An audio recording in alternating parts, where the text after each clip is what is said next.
Greetings, everyone. On behalf of Recover Guyana, we are truly delighted to have you with us and sincerely thank you for taking the time to join us for what promises to be a memorable and meaningful event.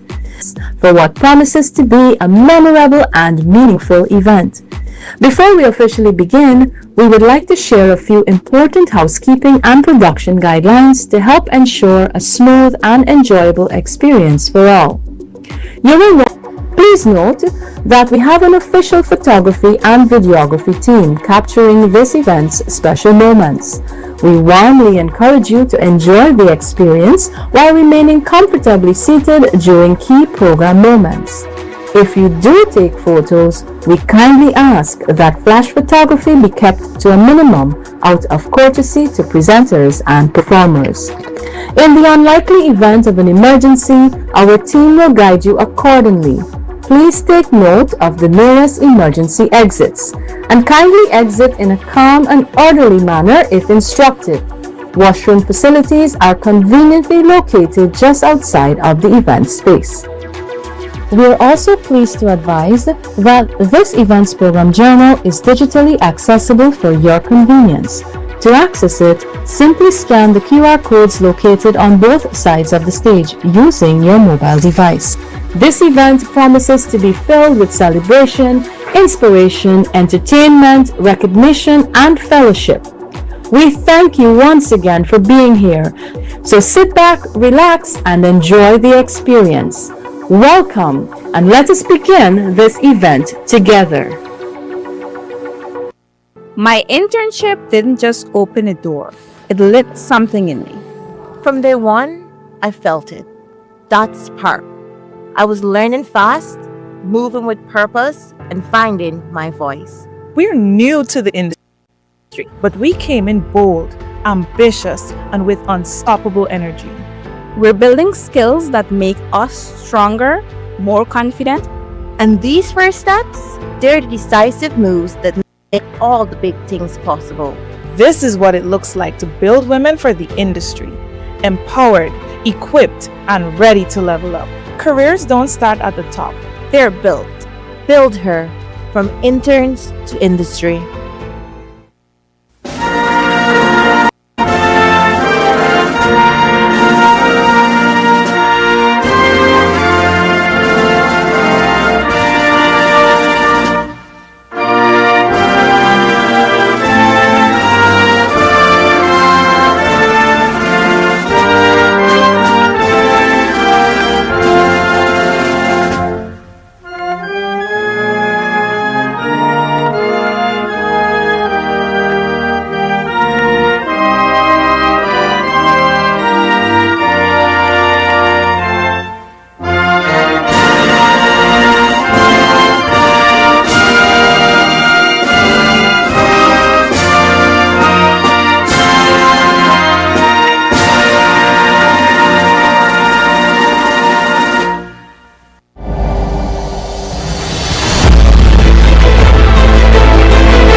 We are coming to you live from the Ramada Georgetown Princess Hotel, where the energy, excitement, and purpose of Guyana's premier youth environmental competition are in full display.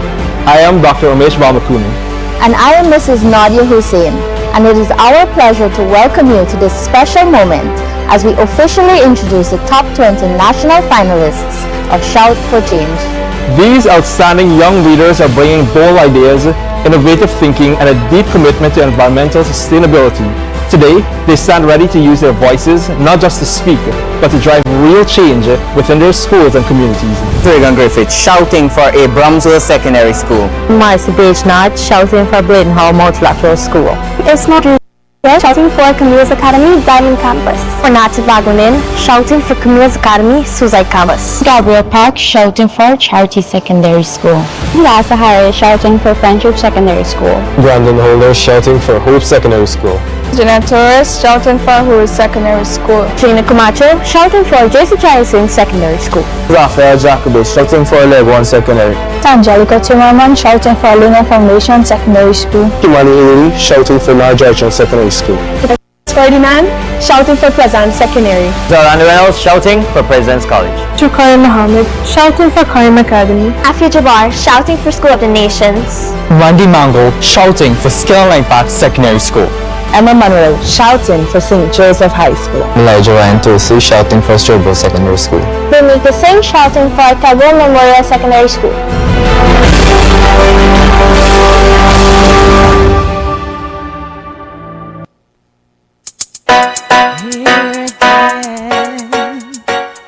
Are you ready?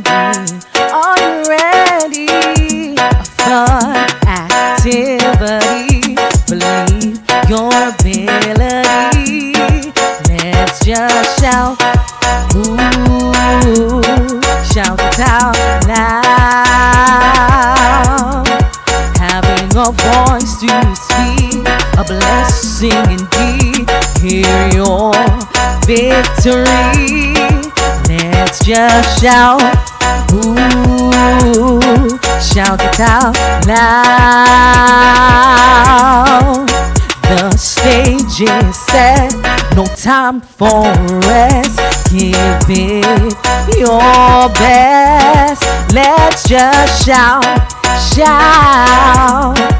Let's just shout, shout. Youths, you are the future. You make things bright, so bright.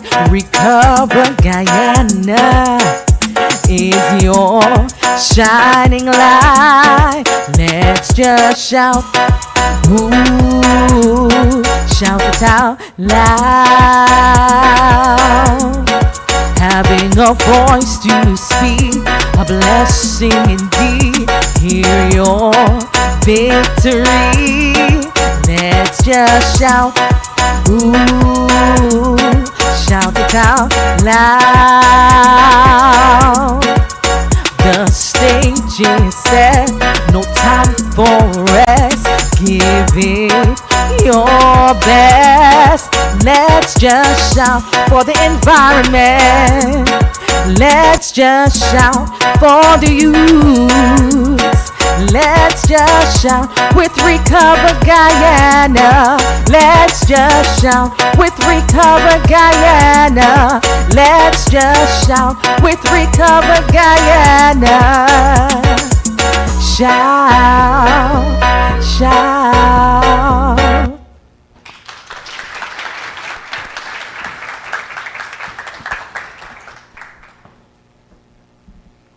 Welcome to Guyana's greenest event on this World Environment Day, the search for the nation's top youth environmental speaker 2026. SHOUT4Change National Finals is proudly implemented by Recover Guyana and made possible through the valued support of our esteemed partners. The Ministry of Education, our official education partner. ExxonMobil Guyana, official title partner. One Communication, our official One Fiber partner. Ramada Georgetown Princess Hotel, official venue partner. Scotiabank Guyana Inc. Guy Oil. Flawless Dental GY. Massey Stores Guyana. Seva Marketing Inc., our official branding partner. Anthony Indar Productions, official media partner. Pixel Perfect Productions, our official productions partner. Elevate, official decor partner. Book a Ride, our official transportation partner. Empro Media, official content partner. I am Nadia Hussein. And I am Umesh Balmakun, serving as your host for today's finale for Shout 2026. We're gathered here today not by chance, but with clear and meaningful purpose on World Environment Day, observed each year on June 5th. Recover Guyana strongly complements the World Environment Day 2026 theme, Climate Action, and the broader campaign slogan, Inspired for Nature, for our climate, for our future, through the implementation of Shout4Change, Guyana's premier youth environmental speech competition. By empowering secondary school students to research, critically assess, and publicly advocate on pressing environmental issues, Shout4Change transforms climate awareness into youth-led climate action. The competition equips young people with the knowledge, confidence, and platform to propose innovative environmental solutions, engage in sustainability dialogue, and champion practical response to climate change at the community and national levels. Through environmental education, STEM integration, and leadership development, Recover Guyana ensures that young voices are not only inspired by nature, but are actively shaping a more sustainable and climate-resilient future for Guyana. In the same spirit of environmental action and youth empowerment, Recover Guyana is proud to present the 4th edition of Shout, dubbed Shout4Change. As we commence Shout4Change, we look forward to the bold voices, the brilliant ideas, and powerful solutions that will emerge from this year's finalists. To officially open today's proceedings, we are honored to welcome a visionary leader who has passionately championed and guided the Shout initiative since its inception. He is project lead for Shout. He holds a doctorate in business administration, a master's in international relations, and an MBA in management. His work has earned international recognition, including the Community Service Leader Award at the Caribbean Global Awards 2024 and the Global Under 35 Trailblazers Award for his contribution to education and environmental advocacy. He is also a recipient of the 2019 National Youth Award for Environmental Conservation and Preservation. Please join me in warmly welcoming Dr. Dave Lautu to deliver the official opening remarks for Shout4Change.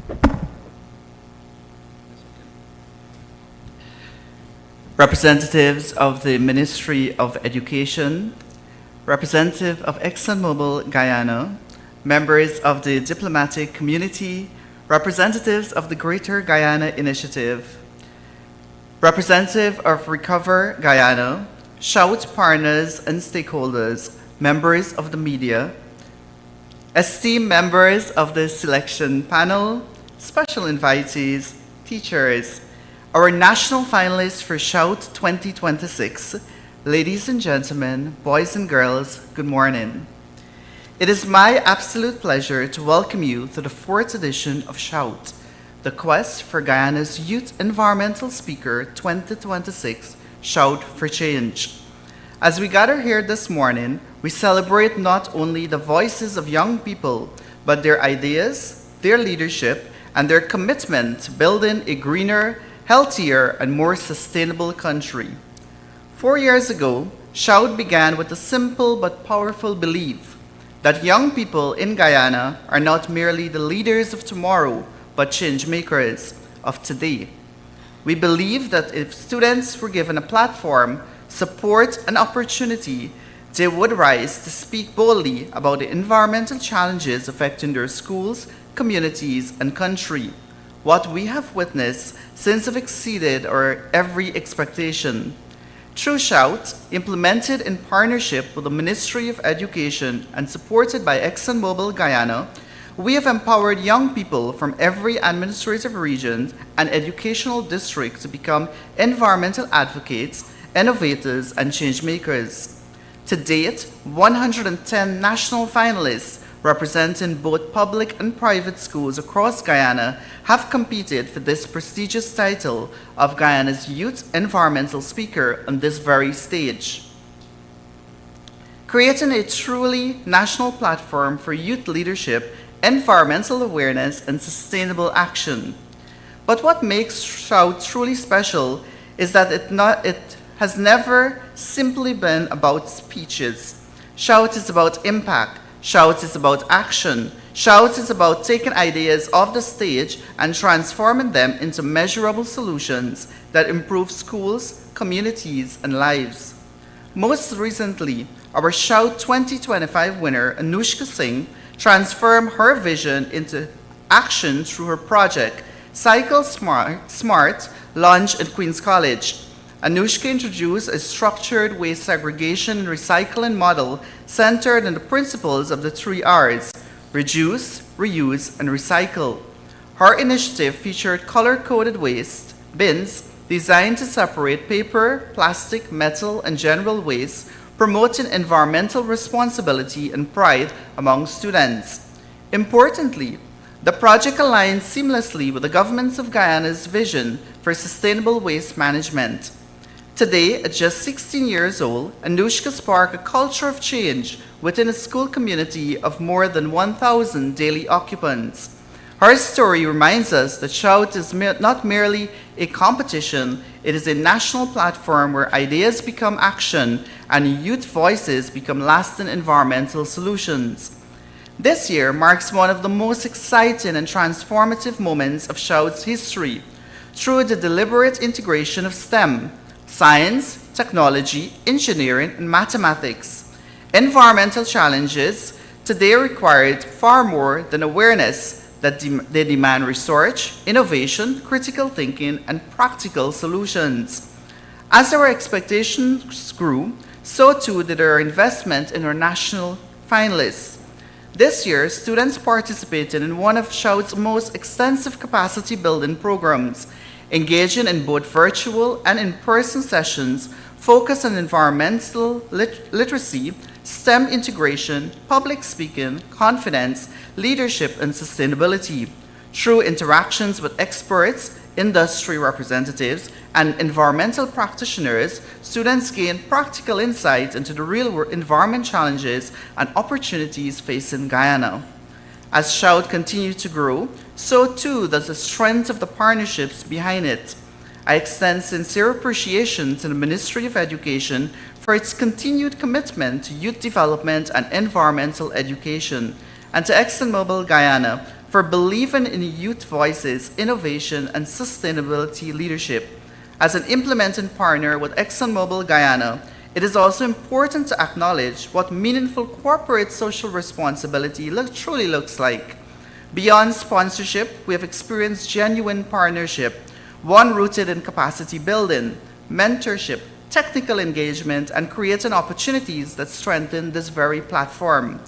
To all of our other sponsors, partners, and supporters, thank you for helping us strengthen this platform year after year. To our esteemed selection panel, thank you for accepting the responsibility to guide this process with fairness, transparency, professionalism, and the highest degree of integrity. This year, we are especially proud to have assembled an independent, all-women, STEM-oriented panel reinforcing our commitment to excellence, transparency, and empowerment. To our teachers, thank you. Behind every finalist is a teacher who encouraged participants, offered guidance, and reminded students that their voices matter. Your mentorship continues to shape the confidence and leadership of Guyana's young people, and SHOUT is stronger because of you. And finally, to our national finalists, today you stand here as ambassadors of your schools, your communities, and the future of Guyana. Regardless of today's outcome, you have already made us all proud. You chose courage, you chose leadership, you chose to use your voice for something bigger than yourself, and for that, you should be very proud. Today, I encourage all of you to speak boldly, think critically, and lead with purpose, because the future is not something we simply wait for. It is something we build together, starting right here and right now. Ladies and gentlemen, welcome to the SHOUT 2026 National Finals, where voices inspire action, ideas spark change, and the future of environmental leadership in Guyana takes center stage. Ready, set, SHOUT. Thank you. Thank you, Dr. Laltu. SHOUT is a national initiative designed to engage secondary school students in Guyana in environmental advocacy and action. Over the past 2 months, Phase 1 of the SHOUT4Change competition invited all public and private secondary schools to submit a 1-minute video articulating What sustainable change would you make to your school environment should you be given $1 million to do so? The response, of course, was overwhelming, and after much deliberation, the selection panel committee shortlisted the top 20 national finalists, students whose ideas stood out for their innovation, impact, and feasibility. Here is a recap of the internal selection panel as they analyzed those entries.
It seems our judges are absolutely speechless from all the brilliant ideas they would have heard. I can assure you that with all of the entries that we would have received, the ideas were wide-spanning and very creative and innovative, integrating STEM at every step as much as possible. These students surprised us in a very positive way, and we were very excited to look at all of the entries.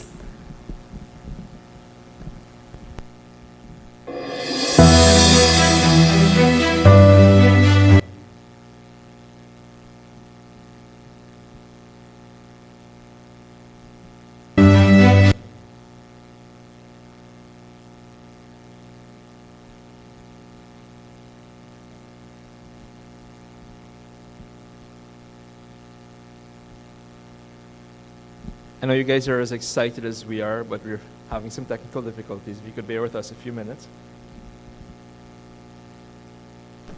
On today's live competition, we can look forward to Shout the next 3 exciting phases. The prepared speech segment, which will be presented by the top 20 national finalists. The impromptu segment, presented by the top 10 finalists. And finally, the standard address segment, where the top 10 is narrowed down for the first time ever to 4 national finalists. As part of the Shout4Change National Finalist Development Program, the top 20 national finalists participated in 3 targeted capacity building engagements aimed at strengthening their environmental knowledge, public speaking skills, confidence, and readiness for the national finals today. These sessions focus on competition expectations, environmental advocacy, speech delivery, mental preparedness, and leadership development, ensuring the finalists were fully equipped to perform on the national stage. A key highlight of the program was the May 23, 2026 immersive in-person session hosted by ExxonMobil Guyana, where finalists deepened their understanding of sustainability, conservation, and Guyana's low-carbon future. Participants received presentations from the Arakrama International Center for Rainforest Conservation and Development on the Guyana Conservation Initiative, followed by an experiential visit to the Mangrove Information Center, facilitated by Environmental Management Consultants, Inc., EMC, and the National Agricultural Research Extension Institute, NARI. Through these experiences, finalists gained practical insight into biodiversity conservation, climate resilience, and environmental stewardship, empowering them to become stronger voices for sustainability in Guyana. I think it's that time that we introduce our selection panel to you. So it seems we have our video ready for you.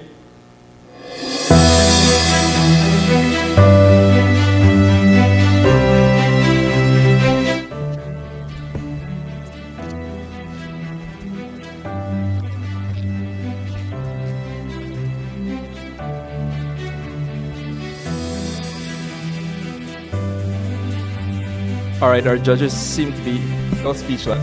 But we have some other judges in the room that we're going to be introducing to you this morning. First up, we have Lorraine Itz, who is a communications professional with over 10 years of experience supporting ExxonMobil Guyana in strategic messaging, speech writing, and content development. Originally from the United Kingdom, she has a background in youth engagement, counseling, sports psychology, and community outreach. Ladies and gentlemen, Lorraine Itz.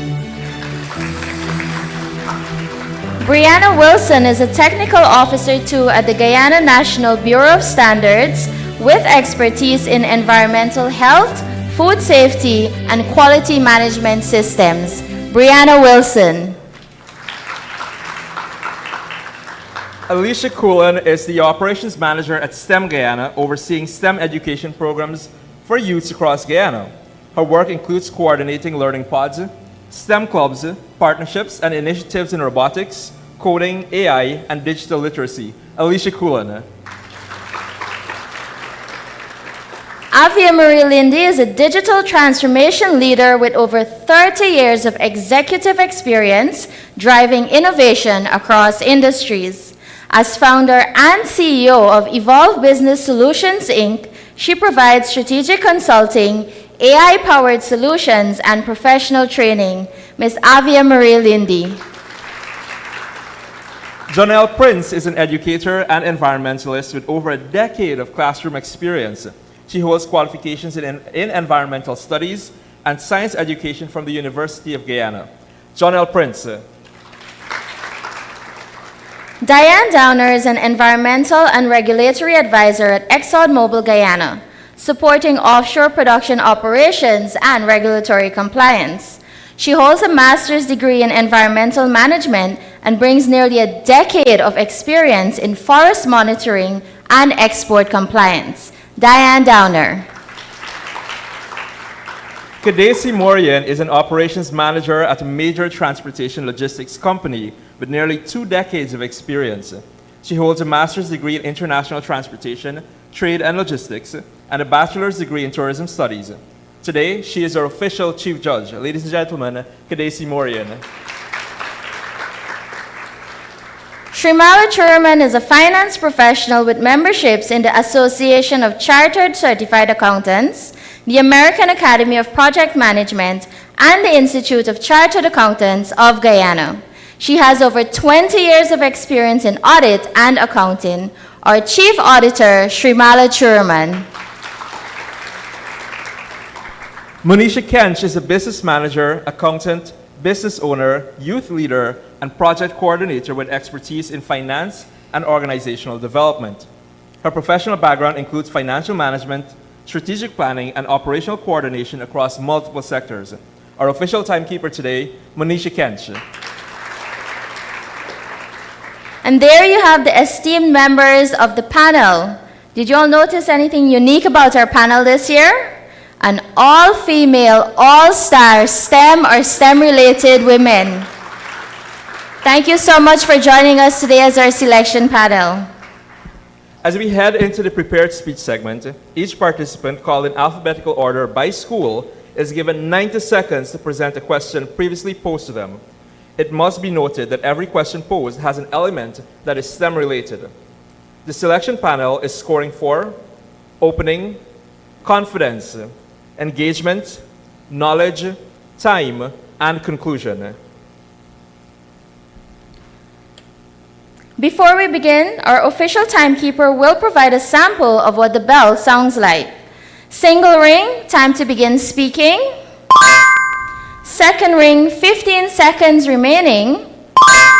And final ring, time is up. Let's invite the first candidate to present. First up, we have Abramsville Secondary School, Reagan Griffith. His question... I like the energy. His question was, artificial intelligence, AI, is quickly becoming a mainstay in everyday life. How can advances in AI be used to predict and mitigate environmental disasters? Honorable judges, distinguished guests, fellow participants, and member of the audience, a pleasant morning to you all. I'm Reagan Griffith, proudly representing Abramsville Secondary School. Have you ever imagined a world where disaster can be detected before it destroys lives? Well, artificial intelligence is helping to make that possible. AI cannot stop nature, but it can help to understand the warning signs faster and more accurately. By analyzing satellite data, rainfall patterns, and soil moisture, AI can predict flood, detect wildfire, and identify areas at risk.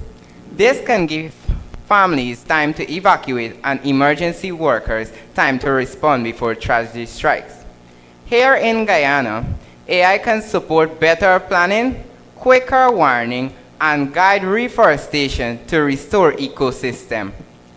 But AI is only powerful when used responsibly with accurate data, human judgment, and the care for our people and our planet. So here in Guyana,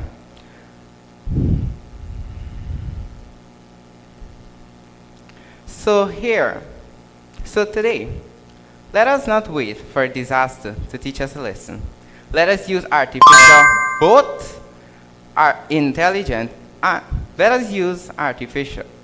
intelligent, both artificial and human, to predict danger, protect life, and preserve the earth for future generations. Thank you. Reagan Griffith, everyone. Next, from Bladen Hall Secondary School, Martha Bejnot. Her question read, fossil fuels will not last forever, but they provide energy for civilizations to advance quickly. To what extent can renewable energy engineering fully replace global dependence on fossil fuels?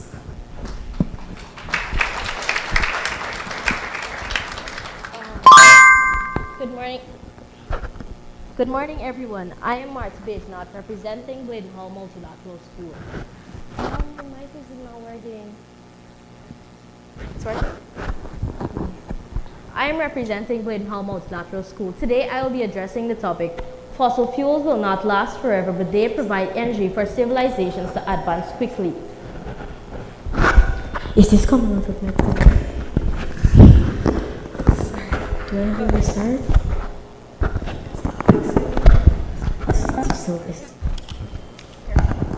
Do I get a restart?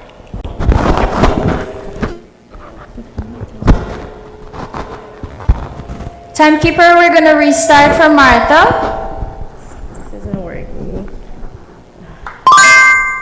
Good morning, everyone. I am Martha Bejnot, representing Bladen Hall Multilateral School.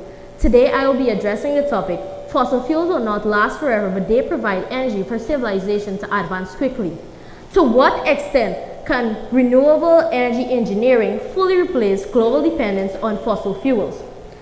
Fossil fuels are non-renewable resources that are formed from the remains of ancient organisms over millions of years. Fossil fuels have a great impact on modern life, but they aren't infinite or environment friendly. Renewable energy can replace fossil fuels up to 90% before they are expected to run out between the years 2050 to 2060.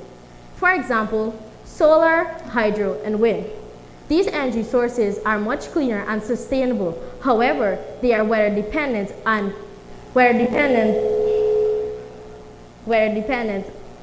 they work intermittently. Solar works during the day, wind works best at night. Hydro works as a backup energy source during emergencies. With these sources working together, they provide a reliable energy source without harming the ecosystem. While renewable sources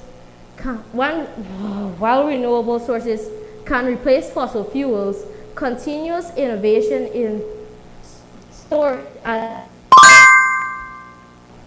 overall, fossil fuels may have advanced civilizations,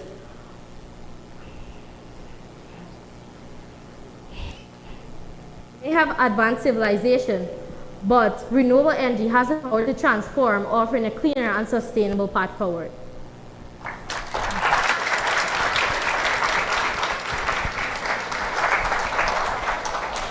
Just a quick reminder to turn your cell phones on silent. Next up, we have Camille's Academy Diamond Campus, Ismael Rodriguez. It's on? Her question was, plastic pollution continues to plague us, but advances in material understanding has helped in finding alternatives. How can innovations in material science help eliminate plastic pollution? Good day, honorable judges, fellow audience. I am Ms. Rodriguez.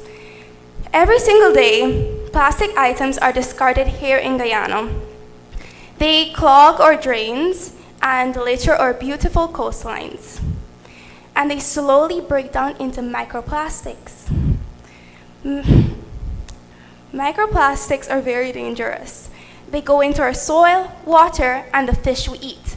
Now, when we ingest these fish, we get the microplastics in our bodies. And science has shown that these microplastics cause inflammation in our organs, they cause DNA damage, and they can disrupt reproductive health. Well, science has given us a solution called biodegradable plastics. Biodegradable plastics are natural plastics that degrade naturally into carbon dioxide, water, and natural biomass. The same items that were harmful before are now completely harmless because of science. Let's shout for a cleaner, safer, and scientifically driven future. Thank you so much. All right, thank you so much, Ismael. Next, from Camille's Academy, Susai Campus, Renata Bagwandin. Renata's question reads, as we better understand the environment, so can we better make decisions to protect it. What role does climate science play in shaping national and global policies? Good morning, all. My name is Renata Bagwandin, proudly shouting for Camille's Academy, Susai Branch. As we better understand our environment, so can we make better decisions in order to protect it. This highlights a very powerful truth. Knowledge leads to action. Climate science, also known as climatology, is a scientific study of the Earth's climatic system. Climate science plays a major role in shaping both national, providing reliable evidence. This allows government and policymakers to make more informed, accurate, and effective decisions rather than relying on opinions or politics, which can increase environmental risk.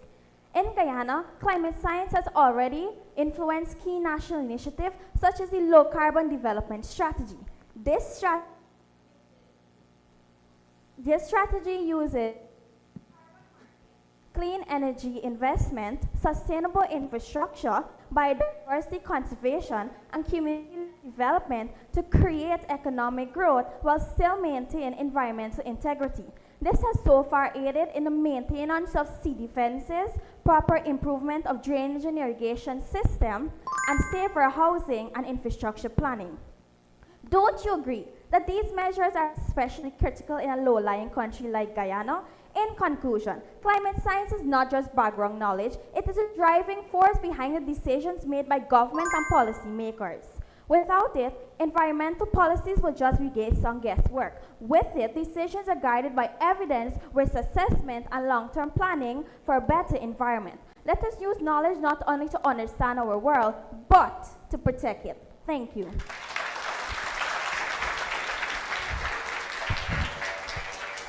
Next up, we have Charity Secondary School, Gabrielle Parks.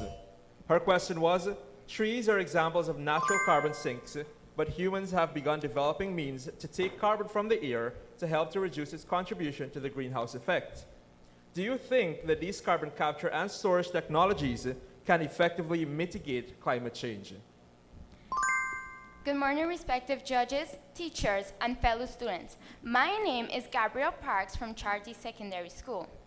Close your eyes for a second and imagine a world where the air burns your lungs, where forests no longer exist, where floods swallow homes and children growing up asking one terrifying question: why didn't we stop it?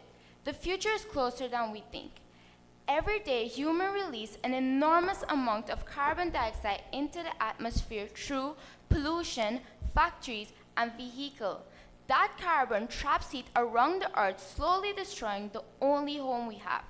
The trees once protected us. They silently removed carbon dioxide from the air. But while nature is trying to save humanity, humanity is destroying nature. So scientists created carbon capture and storage technologies, machines designed to pull carbon dioxide from the atmosphere and store it deep underground before it destroys our planet even more. But can these technologies help mitigate climate change? Yes, they can. They can reduce the harmful gases in the air, slow global warming, and protect future generations.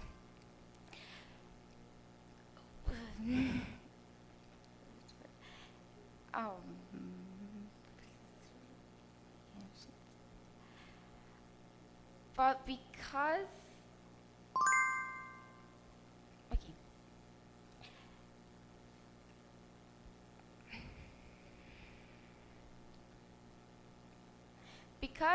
climate change is not just an environmental issue anymore, it is a human issue, a survival issue, a future issue. And if we continue ignoring it, one day the earth won't beg for help anymore. It will simply stop forgiving us.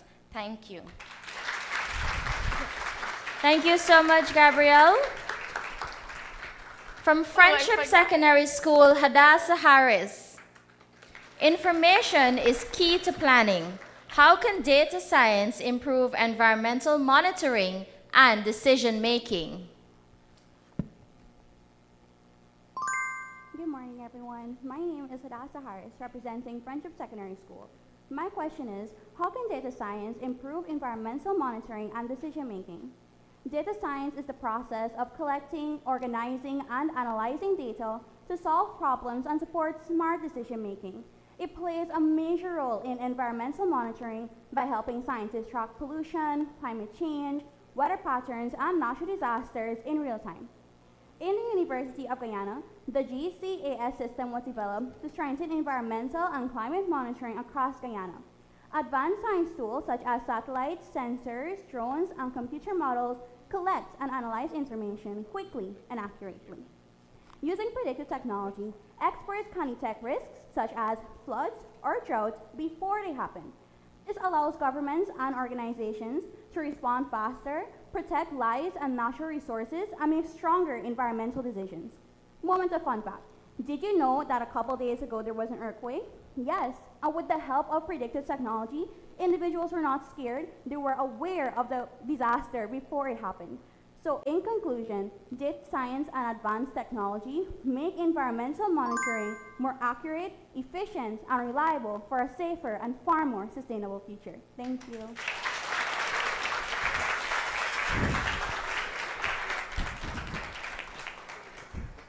Next up, we have Hope Secondary School, Brandon Holder, and his question was, as human populations grow, the need for sustainable living spaces increases.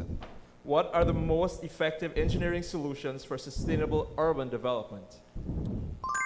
First and foremost, I would like to say Happy World Environmental Day, panel judges, fellow finalists, members in the audience, and viewers online. I'm Brandon Holder, and I'm representing Hope Secondary School. My topic today is effective engineering solutions for sustainable urban development as the human population continues to grow. Firstly, one effective engineering solution is energy-sufficient housing. Engineers can design larger windows and improved ventilation systems to reduce the usage of electric fans, which is useful in Guyana's warm climate. Additionally, these engineers can design apartment buildings to house multiple families. This improves sustainability and saves space. Secondly, since Guyana receives abundant amounts of sunlight, engineers can use solar panels to generate electricity to replace traditional electricity that produces carbon emissions. Thirdly, engineers can build flood-resistant homes by raising houses, as well as improving drainage systems. This will protect families during heavy rainfall and floods. Moreover, sustainable urban development includes proper roads, water systems, and green communities, creating an eco-friendly environment. In conclusion, effective engineering solutions help to create smarter, safer communities through energy efficiency, better city planning, and renewable resources. May these inspiring words help Guyana to develop sustainably within the future. Thank you. Thank you, Brandon. From Hururu Secondary School, Jeanette Torres. Jeanette's question reads, as ecosystems are destroyed, so too is the biodiversity that exists in these spaces. How can biotechnology be used to restore damaged ecosystems? Good morning, everyone. It is a pleasure to be here speaking on the topic as ecosystems are destroyed, so too is the biodiversity that exists in these spaces. Today, I will explore how biotechnology offers powerful solutions to restore these damaged ecosystems. To begin, an ecosystem is a community of living and non-living things interacting together in one environment. When ecosystems are damaged, plants, animals, and microorganisms lose their habitats, causing a loss of biodiversity. Firstly, to combat this issue, biotechnology supports reforestation through tissue culture, which helps grow large numbers of healthy plants, such as mangroves, to restore forests and habitats. Secondly, scientists can preserve seeds, genes, and cells of endangered species to prevent extinction. Lastly, biofertilizers help restore damaged soil naturally, help marine life from diseases and climate change. In summary, biotechnology restores ecosystem, protect biodiversity, and ensure a healthier environment for future generations. Thank you.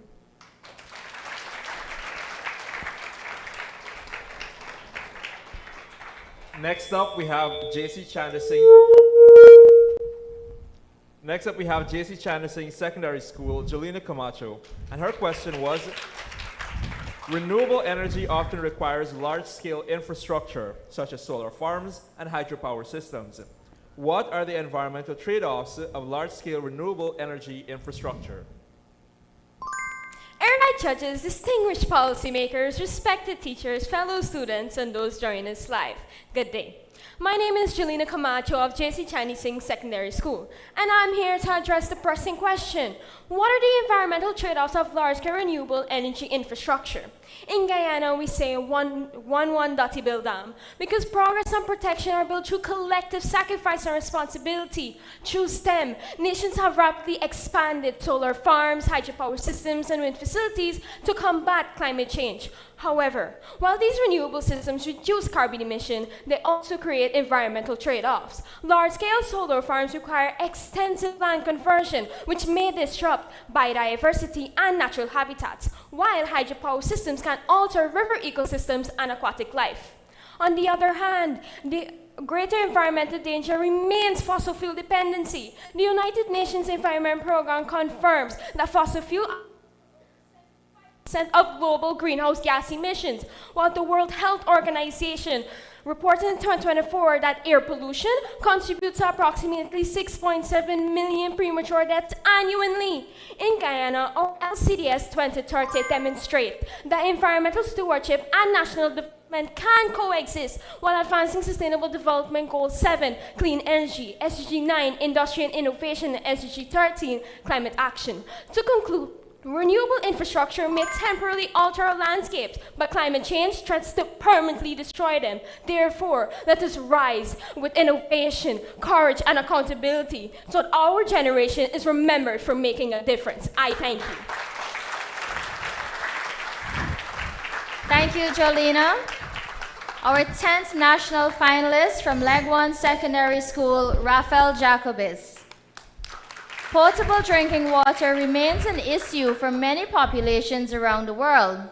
How can hydrology help address global water scarcity? When the well is dry, we know the worth of water. That was Benjamin Franklin's warning to our modern reality. Imagine turning on your pipe and nothing comes out. No water to drink, cook, or bathe. That is the reality for many people around the world. According to the UN, only 0.5% of Earth's water is usable fresh water. Hence, my topic is, potable drinking water remains an issue for many populations around the world. How can hydrology help to address global water scarcity? Hydrology helps us understand and protect water. It studies how water moves, where it is found, and its quality. Through hydrology, we can locate water sources, ensure water is safe to use, design treatment systems, and help communities to manage water shortages and climate challenges. Sometimes solving water scarcity is not about finding new water, but about treating and reusing the water that we already have. Without clean water, communities suffer. That is why young people must engage in STEM. Whether through purification systems or simply fixing a leaking pipe, we all have a role. In conclusion, Leonardo da Vinci said it best: water is the driving force of all nature. Through hydrology, innovation, and responsible management, let us make sure that this driving force never runs dry. Thank you.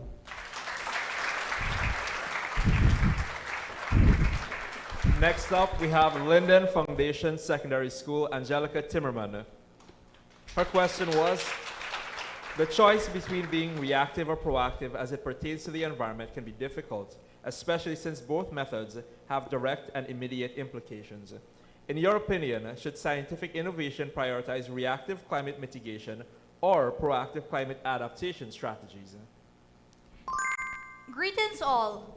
Proactive climate mitigation strategy is an innovative measure in response to environmental problems after they occur, while proactive climate adaptation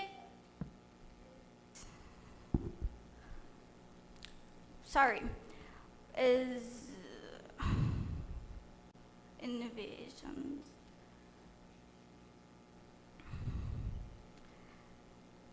While proactive climate adaptation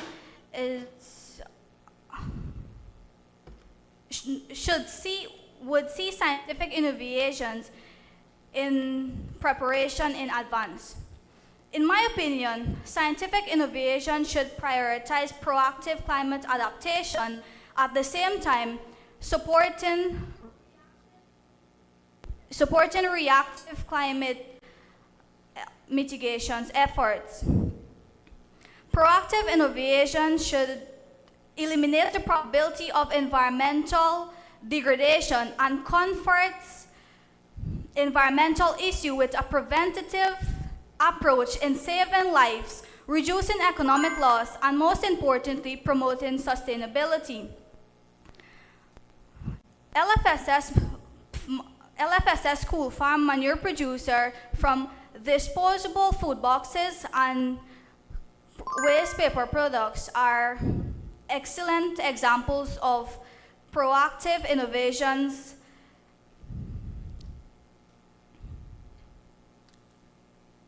proactive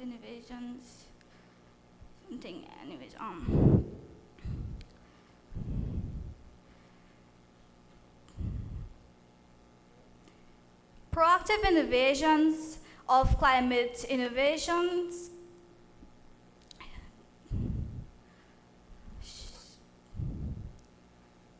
is a worthwhile investment of something. Thank you. All right, thank you, Angelica. From North Georgetown Secondary School, please welcome Kimani Haley. His question reads, Guyana has been named the only self-sustaining country in the world as it pertains to food security, for which our understanding of agricultural science played a great role. How can agricultural science reduce environmental damage while feeding a growing population? Jumbo! Oh, shucks, sorry. Jambo, and a pleasant morning to you all. Please permit me to adapt to the standard protocol. My name is Kimani Haley, and I'm a grade 9 student of North Georgetown Secondary School.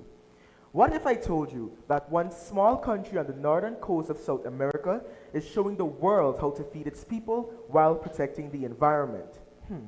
That country is Guyana. Guyana is known as the land of many waters, but recently our country has been recognized for something majorly different. Guyana has been recognized as one of the only self-sustaining countries when it pertains to food security. Henceforth, when it pertains to food security. Agriculture science improves farm... All right, let me start this over again.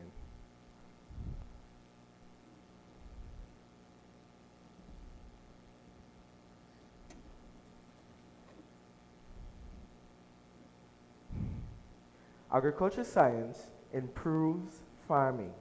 Now, back in the days, long ago, farmers would usually plant rice by hand, but now farmers have access to modernized machineries such as tractors and combine harvesters, which now enhances the productivity and efficiency of crops. I believe as young people, we should all participate in Guyana's initiative in using agriculture science to create a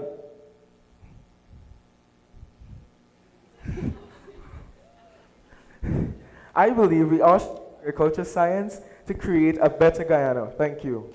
It was lovely.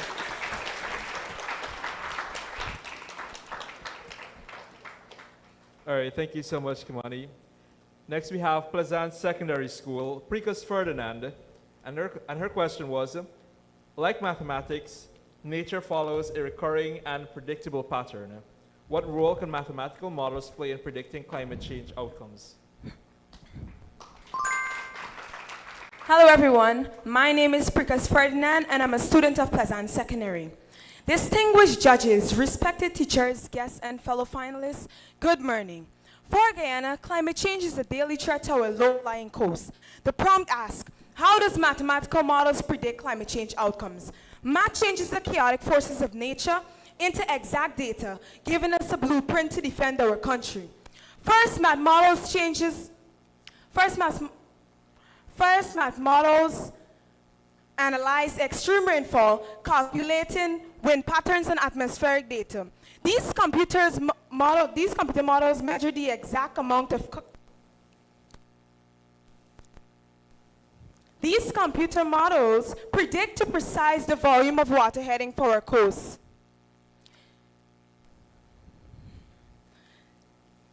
This foresight lets drainage team open our cookers. This foresight lets drainage team open our cookers at a perfect low tide moment, preventing severe floods before they start. Second, math models calculate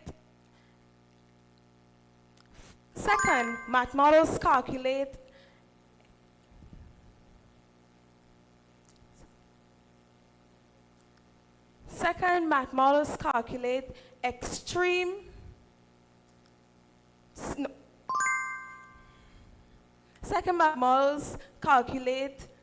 sea level rise by tracking melting ice sheets and warming oceans. These specific calculations tell engineers exactly how to build seawalls. It gives us the data needed to design structures like the Hope Canal for future tides. In conclusion,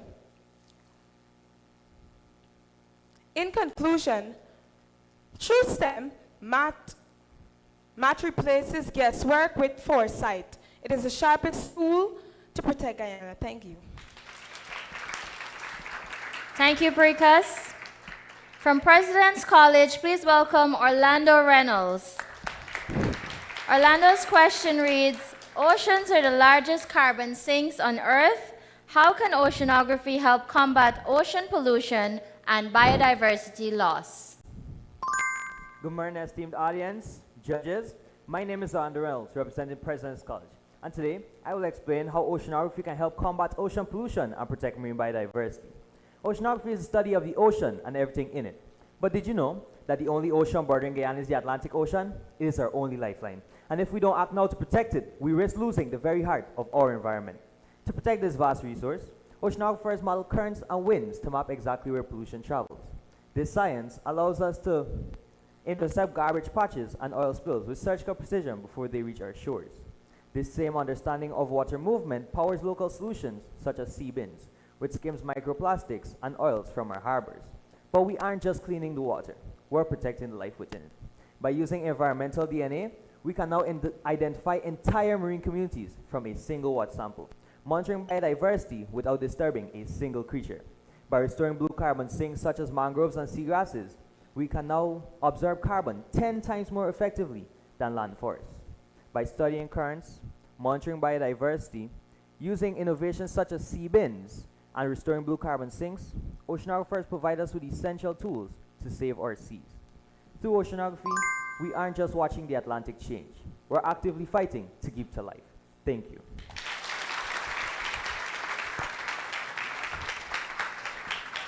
Next up, we have Quayam Academy, Rakaya Muhammad, and her question reads, significant progress has been made in reviving extinct species by understanding and manipulating their genetics with those of their living relatives.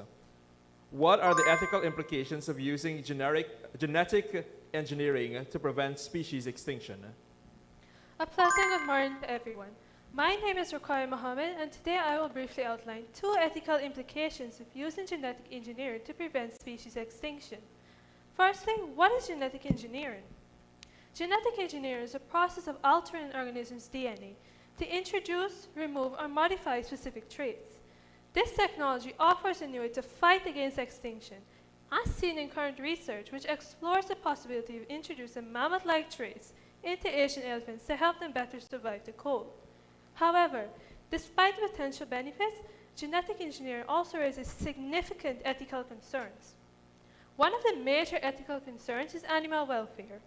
According to research, developing a genetically engineered species involves repeated invasive procedures on the parent animals. It also requires a large number of embryos, since many do not survive.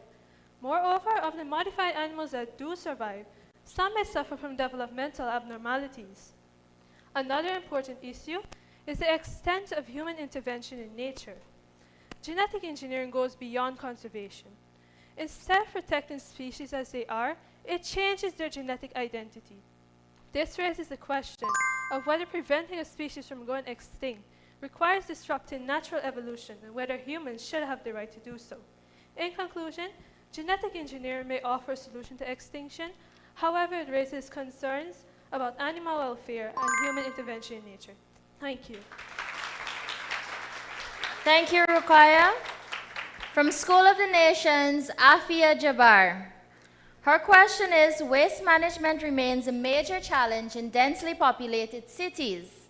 How can environmental engineering improve waste management systems globally? Good morning, everyone. My name is Afia Jabbar, and I'm proudly representing School of the Nations. In densely populated cities,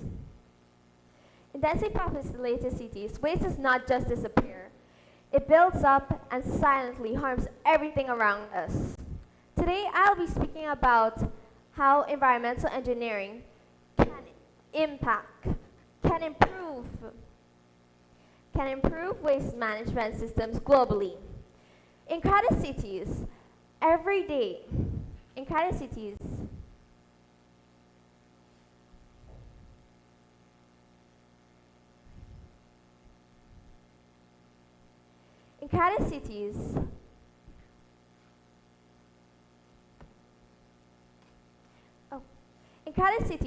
waste is produced every day.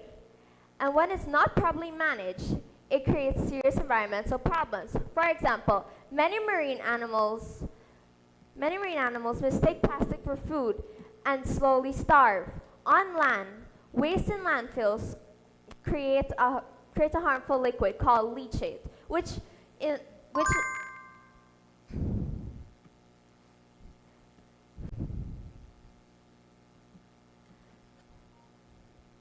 harms the environment. But environmental engineering can help solve these problems. Recycling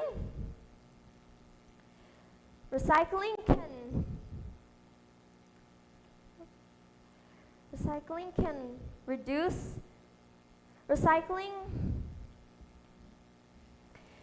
In conclusion, waste is not just what we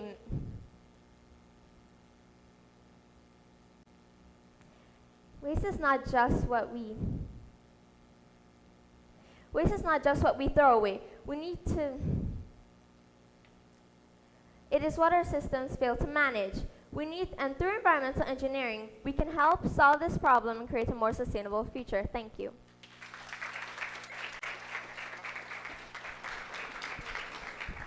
Next up, we have Skeldon Line Path Secondary School, Randy Mangle. And his question was, with new energy sources comes the need for new technologies to store energy and make it accessible to populations. What innovations in energy storage are needed to support a fully renewable energy grid? Good morning, respected judges, timekeeper, fellow finalists, and attentive audience. My name is Randy Mangle of Skeldon Line Path Secondary School, and today I will explore how innovations in energy storage can make renewable energy more accessible and reliable. The International Energy Agency defines energy storage as capturing excess energy now and produced later. As countries transition towards renewable energy sources like solar and wind, one major challenge becomes clear.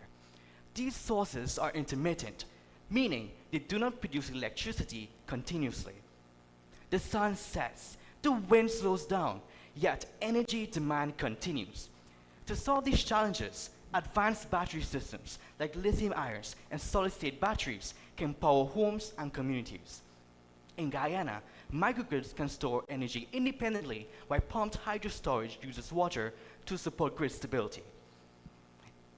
In Berbice, the ancient county, and across Guyana, these innovations could support hinterland communities by powering homes, schools, and even health centers long after sunset. These technologies reduce dependence on fossil fuels and support environmental sustainability. In summary, renewable energy alone is not enough. We must also innovate how to store it. Let us build an energy future that is not only clean, but reliable. A future where Guyana shines with resilience and sustainability. Thank you. Thank you, Randy. From High School, Emma Monroe. Her question reads, understanding our environment is essential for protecting it. How can Geographic Information Systems, GIS, enhance environmental planning and conservation? Good morning. How can Geographic Information System help in environmental planning and conservation? I am Emma Monroe, representing St. Joseph High School. As once said by the legendary Sir David Attenborough, never before have we had such an awareness of what we are doing to the planet, and never before have we had the power to do something about it. In Guyana, the key to unlocking that power is a Geographic Information System.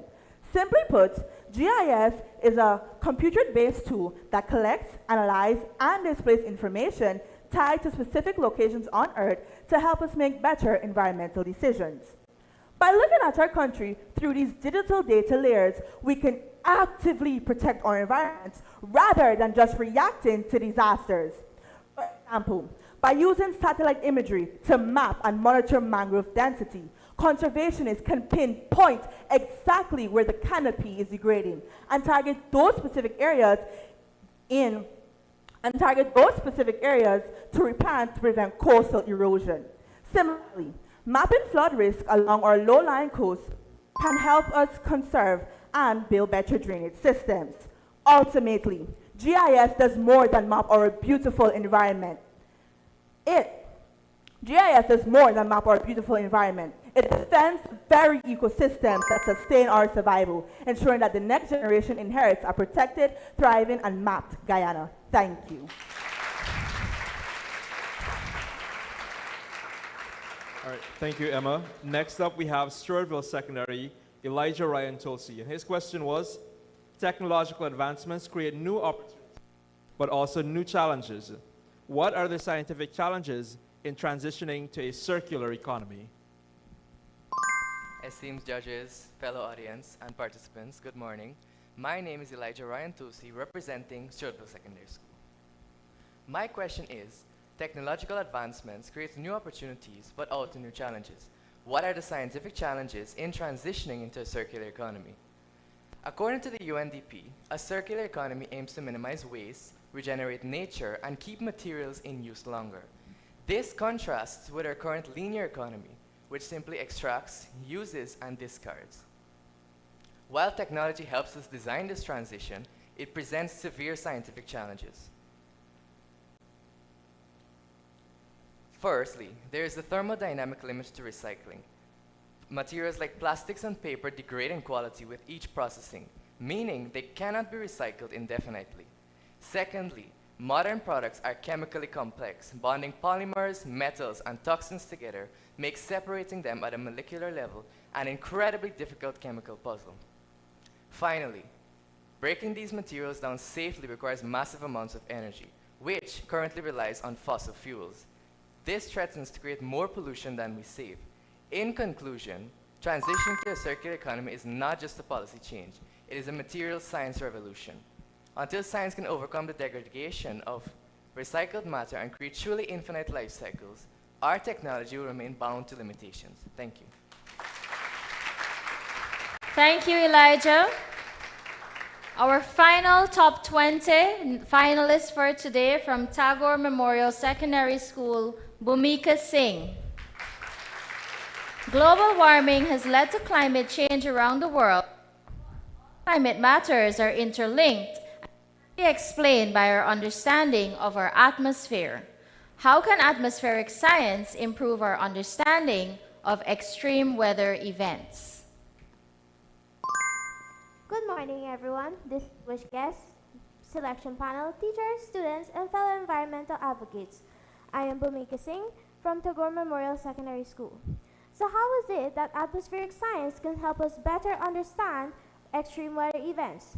Firstly, atmospheric science is the study of the atmosphere, how air moves, how it is trapped, how clouds form, and how weather systems develop. It teaches us that extreme weather events are not random, but rather the gradual buildup of atmospheric changes over time. It is science in motion. As a result of global warming, greenhouse gases trap more heat. Warmer air traps more water vapor, which means heavier rainfall and flooding. The same exact heat increases evaporation, drying up soil and causing droughts and heat waves to be far more intensive. We can all see why this matters, because as in Guyana, this is not just theory. The LCDS 2030 states that the 2021 floods affected all of Guyana, damaging 130,000 acres of farmland. And behind this data are families, schools, institutions, homes. This tells us that understanding the atmosphere is not optional. It is survival. Atmospheric science helps us track weather patterns through satellites, radars, and so forth. So, ready the sky, trust the science, and prepare the nation. Let us all shout for change. Thank you.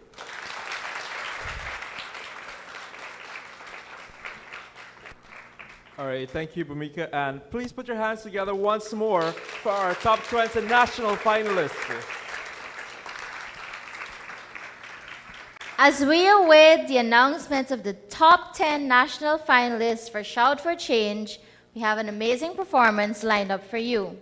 Please put your hands together for Julio the Magician as he dazzles us with magic on World Environment Day.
All right, that was fantastic. I wish I knew that table trick when they were asking me to move tables at school.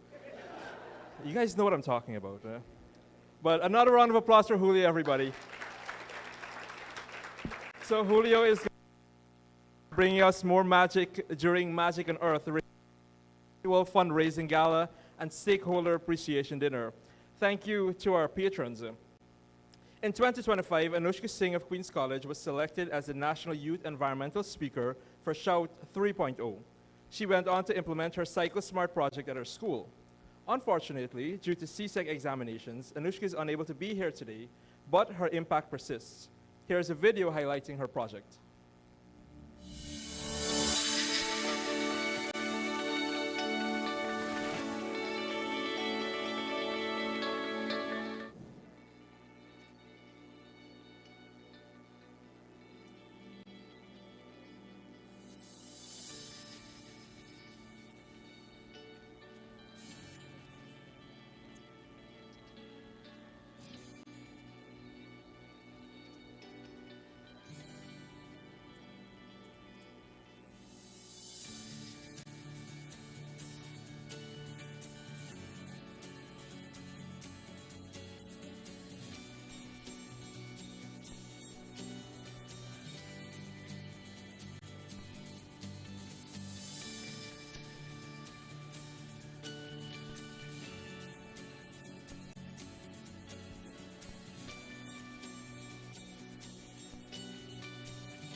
We did promise video, right?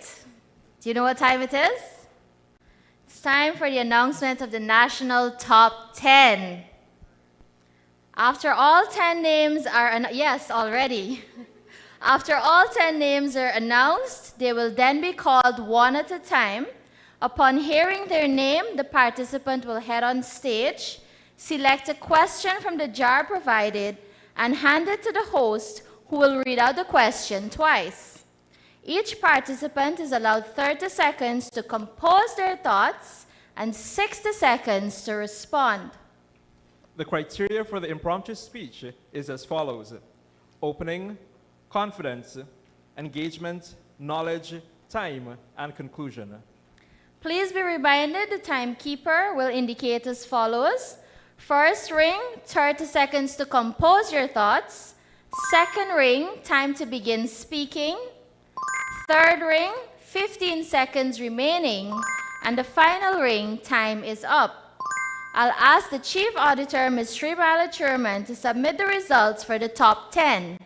My co-host Omesh will be on stage to assist with the reading of the questions.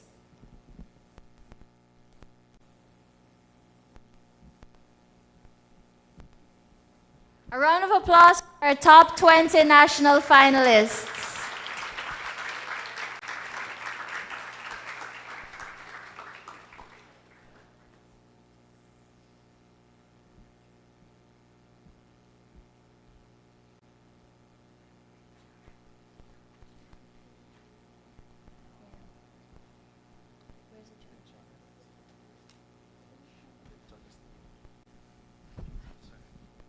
Are you guys excited to hear this?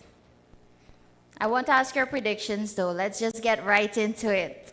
In no particular order, President's College, Orlando Reynolds. Hope Secondary School, Brandon Holder. Stewartville Secondary School, Elijah Ryan Tulsi. Friendship Secondary School, Hadassah Harris. Koyam Academy, Ruqayya Mohammed. St. Joseph High School, Emma Monroe. Skeldon Line Path Secondary School, Randy Mangal. J.C. Chandy Singh Secondary School, Jolina Camacho. Just 2 more to go, highly anticipated. Leg 1 Secondary School, Rafael Jacobis. And finally, Tagore Memorial Secondary School, Bhumika Singh. Congratulations, sir, national top 10. Job well done to every other participant. Thank you so much. We'll ask that the participants take their seats once again. Orlando will remain on stage as he will go first. Thank you, guys.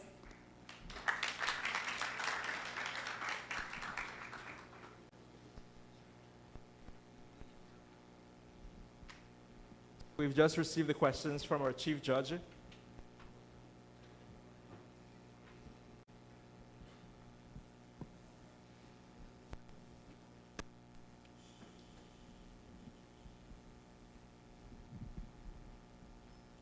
All right, Orlando, your question is, mangrove forests are described in the LCDS as storing up to 4 times more carbon than inland rainforests. What are mangroves and why are they so important to both the environment and the coastal communities of Guyana? I'll read that again. Mangrove forests are described in the LCDS as storing up to 4 times more carbon than inland rainforests. What are mangroves and why are they so important to both the environment and the coastal communities of Guyana?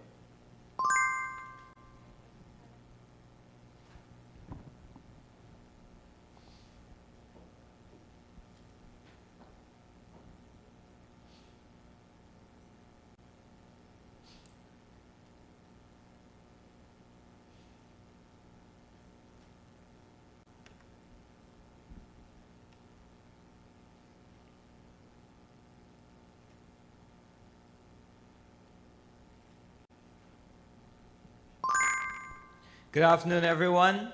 My name is Orlando Reynolds, representing President's College. And what are coastal mangroves? Coastal mangroves are something known as a blue carbon sink, and they absorb 4 times more carbon than any other trees or anything in the land forest ever can. But not only are they blue carbon sinks, they also assist in coastal erosion.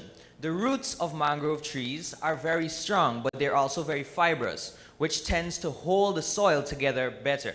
But it can also trap soil and sediments, which can help build our shores. Because as we may know, one of our main problems in Guyana is high tides and high waters. So, in summary, mangroves help with coastal erosion while also being blue carbon sinks, which can absorb 4 times more carbon than any other land forest. Thank you. Thank you, Orlando. Please welcome back to the stage from Hope Secondary School, Brandon Holder.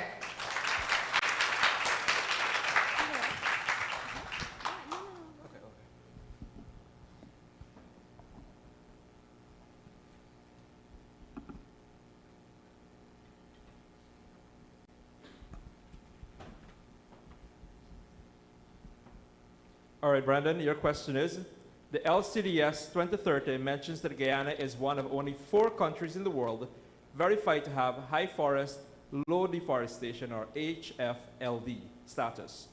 What do you think Guyana must continue doing to maintain this status, and why does it matter globally? I'll read that again. The LCDS 2030 mentions that Guyana is one of the only 4 countries in the world verified to have a high forest, low deforestation status. What do you think Guyana must continue doing to maintain this status, and why does it matter globally?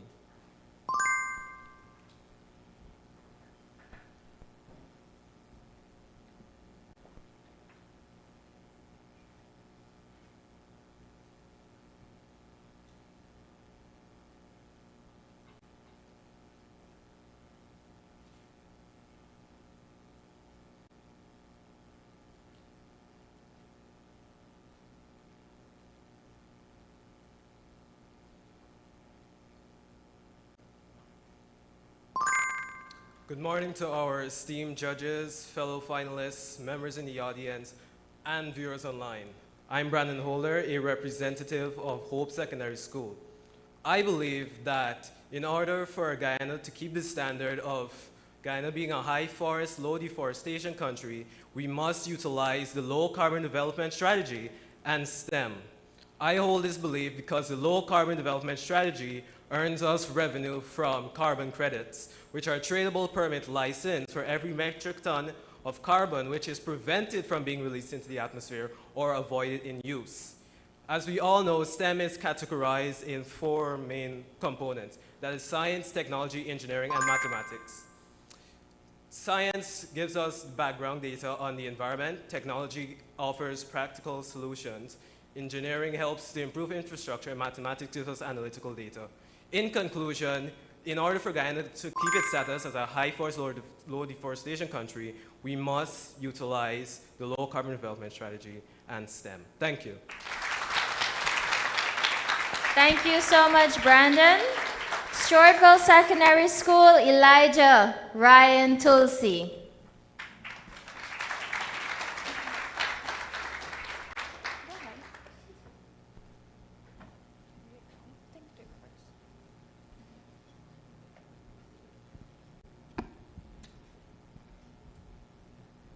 All right, Elijah, your question is, to what extent can precision agriculture and biotechnology contribute to food security while maintaining low emissions in Guyana? I'll read that again. To what extent can precision agriculture and biotechnology contribute to food security while maintaining low emissions in Guyana?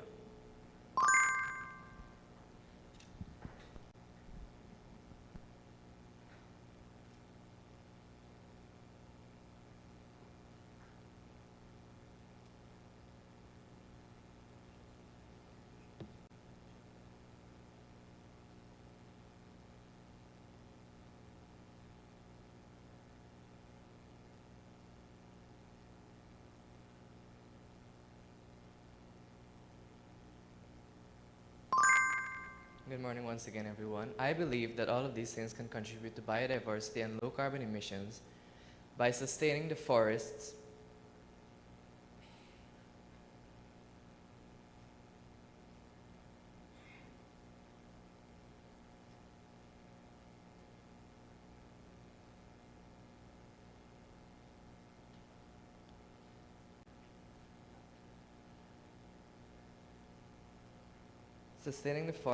maintaining and using the LCDS 2030 and STEM,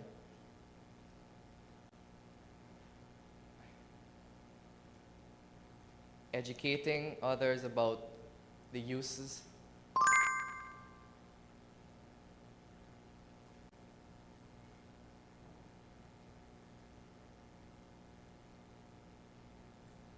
of this program.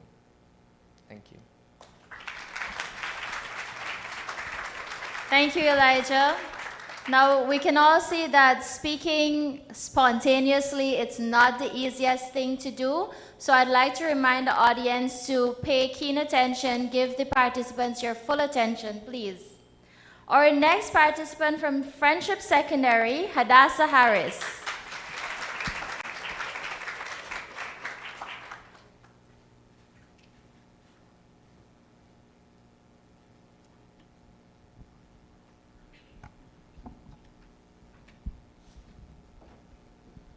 All right, Hadassah, your question is, carbon credits are a key part of Guyana's strategy to earn money for protecting its forests. In simple terms, explain what a carbon credit is and how selling carbon credits can help fund sustainable development in Guyana. Again, carbon credits are a key part of Guyana's strategy to earn money for protecting its forests. In simple terms, explain what a carbon credit is and how selling carbon credits can help fund sustainable development in Guyana.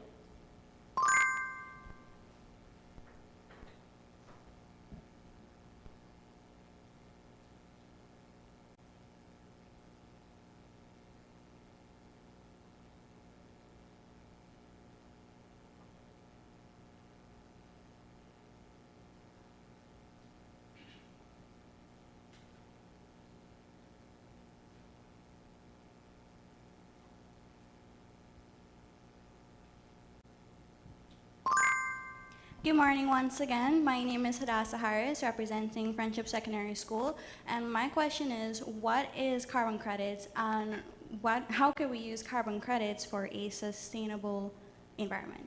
So carbon credits is basically what we earn from the low carbon development strategy.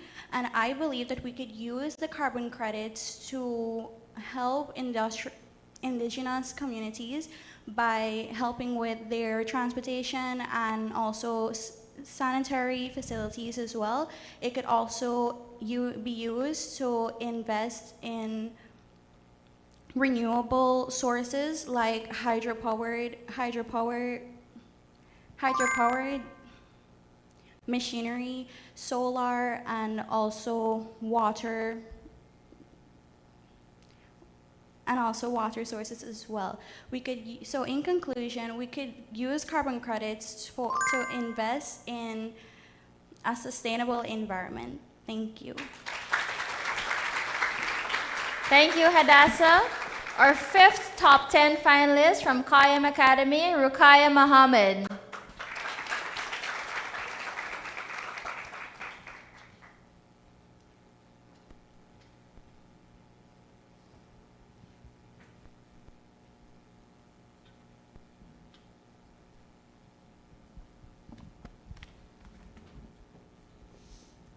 Ruqayya, your question is, the LCDS 2030 sets a goal of protecting 30% of Guyana's land and marine territory by 2030. Why do scientists believe that protecting large areas of nature called protected areas helps fight climate change and preserve biodiversity? Again, the LCDS 2030 sets a goal of protecting 30% of Guyana's land and marine territory by 2030. Why do scientists believe that protecting large areas of nature, called protected areas, helps fight climate change and preserve biodiversity?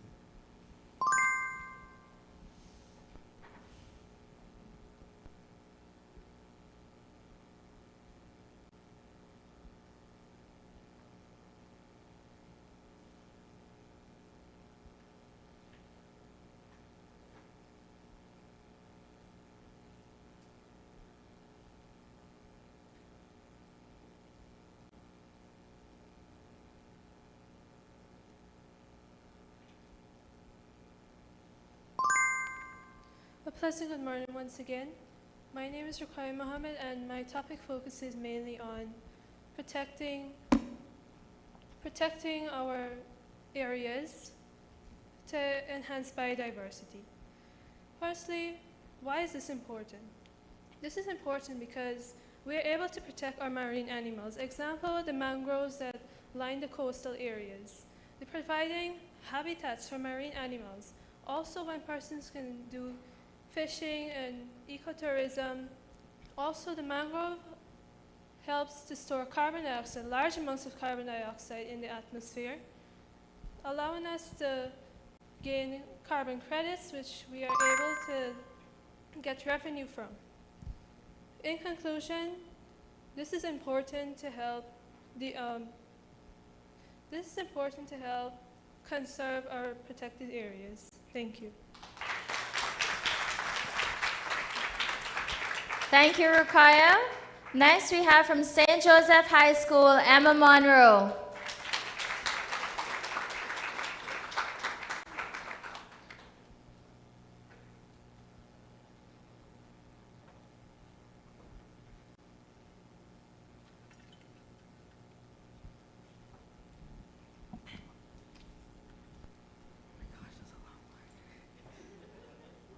It's going to be okay.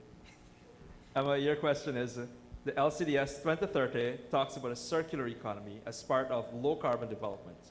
What is a circular economy, and how is it different from the way most countries currently produce and dispose of goods? I'll read that again. The LCDS 2030 talks about a circular economy as part of low-carbon development. What is a circular economy, and how is it different from the way most countries currently produce and dispose of goods?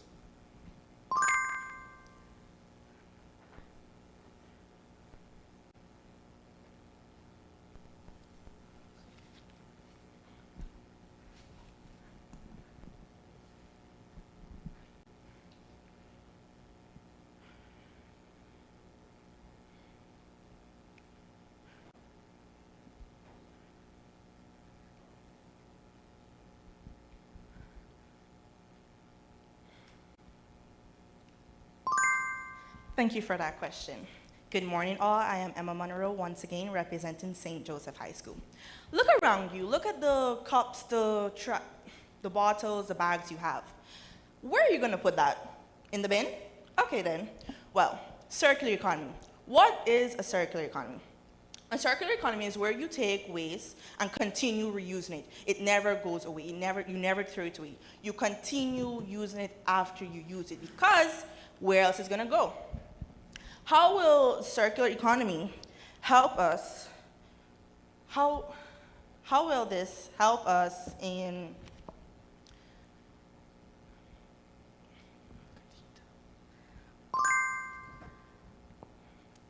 how will we continue to use circular economy, and how will it help us in this environment?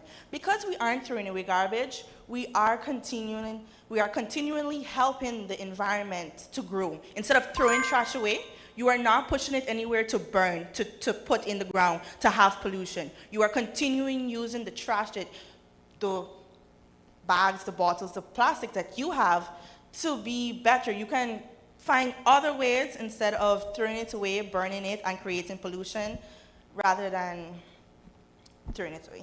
Thank you. Thank you, Emma.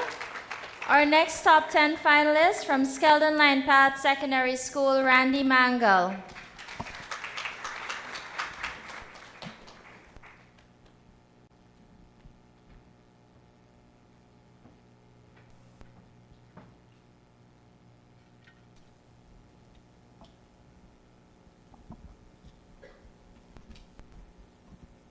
Randy, your question is, carbon credit markets are a key pillar of Guyana's strategy. Critically assess whether reliance on carbon trading is a sustainable long-term economic model for developing countries. I'll read that again. Carbon credit markets are a key pillar of Guyana's strategy. Critically assess whether reliance on carbon trading is a sustainable long-term economic model for developing countries.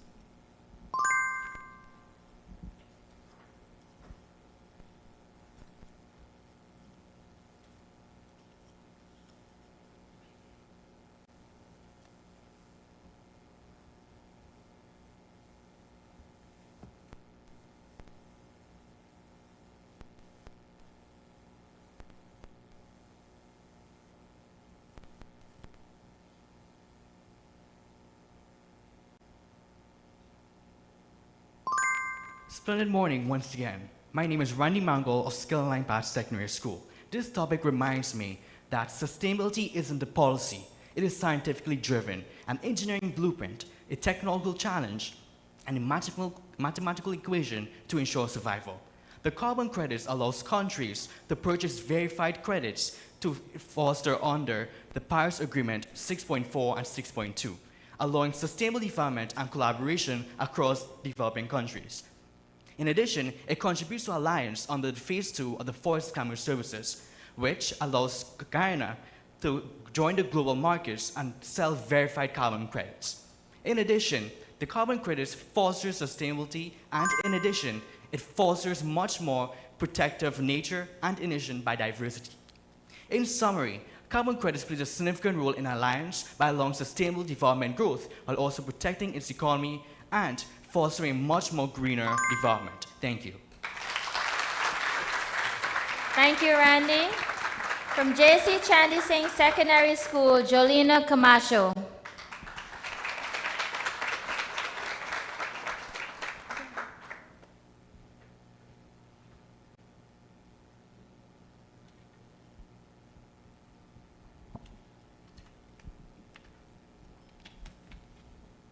All right, Jolina.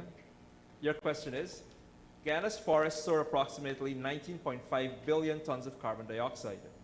In your own words, explain what the term carbon storage means and why it is important in the fight against climate change. Again, Guyana's forests store approximately 19.5 billion tons of carbon dioxide. In your own words, explain what the term carbon storage means and why it is important in the fight against climate change.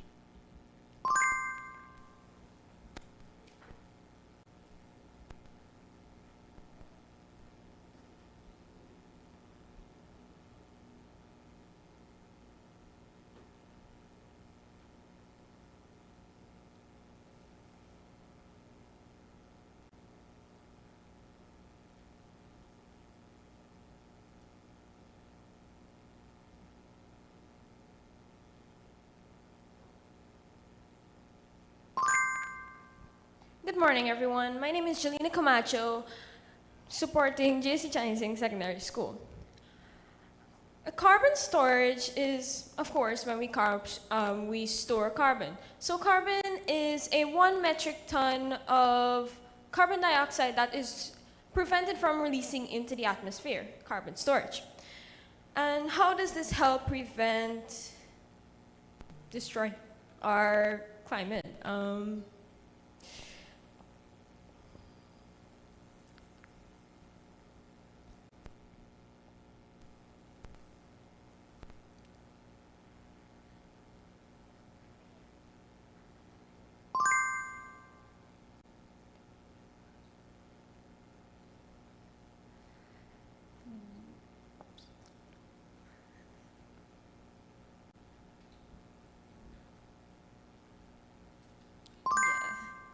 Thank you. Thank you, Jolina. Leg 1 Secondary School, Rafael Jacobis.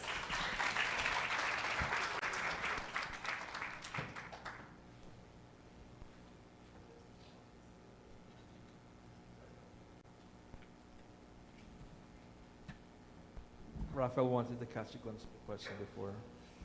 Raphael, your question is, climate change has caused severe flooding in Guyana, including in 2021 when over 130,000 acres of farmland were damaged.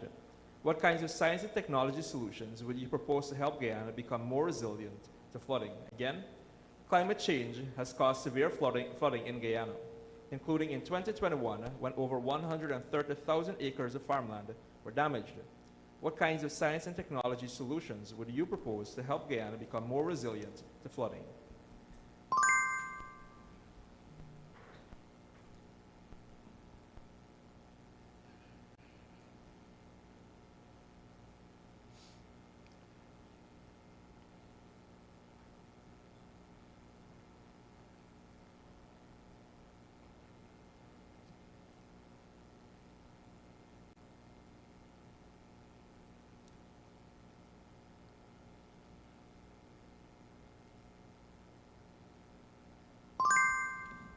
Good morning to you all. My name is Rafael Jacobis, representing Leg 1 Secondary School. The floodings that happened in 2021 were caused by significant floodings. Some science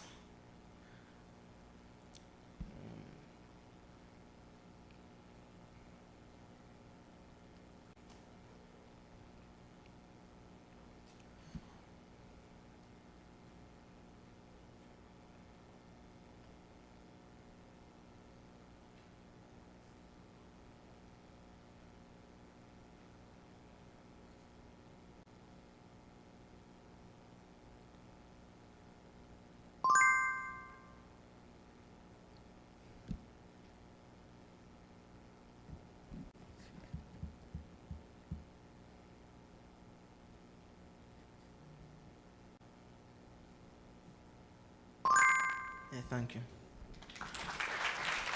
Thank you, Rafael. Our final top 10 finalists from Tagore Memorial Secondary School, Bhumika Singh.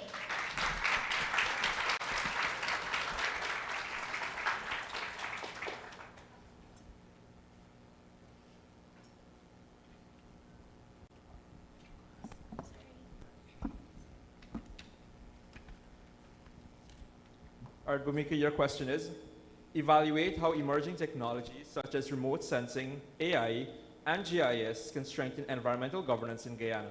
What limitations must be addressed? I'll read that again.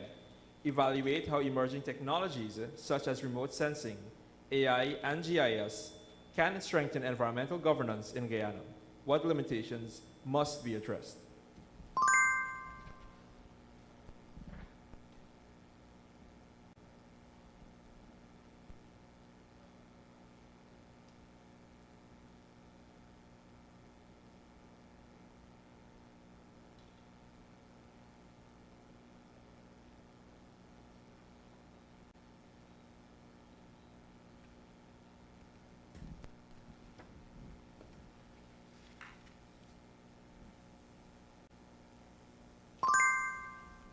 A pleasant good morning all. My name is Bhumika Singh, representing Tagore Memorial Secondary School. So, these technologies that we are talking about, motion sensors and so forth, they help us identify what species of animals we have in our extensive biodiversity. It also helps us to know what we have to protect, what we have, what we can do to see and ensure that these species that we have here are protected and won't go extinct, as many of these species help us in protecting our environment. One of these limitations is that not all of these technologies can give accurate information. Maybe sometimes you can misinterpret something, but it is really important that we use it wisely to ensure our biodiversity is protected.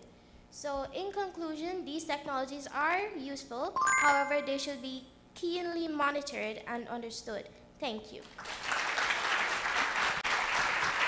Thank you so much, Bhumika. Thank you, Omesh and Alia. Another round of applause for our top 10.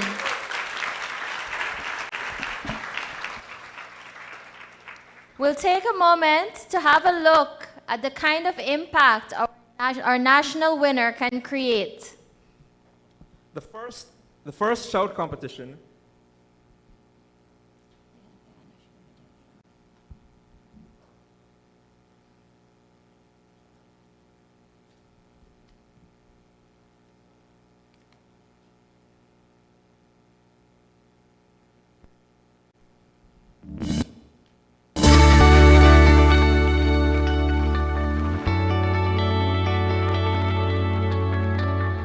So this is the launching site for the project. This is the sign.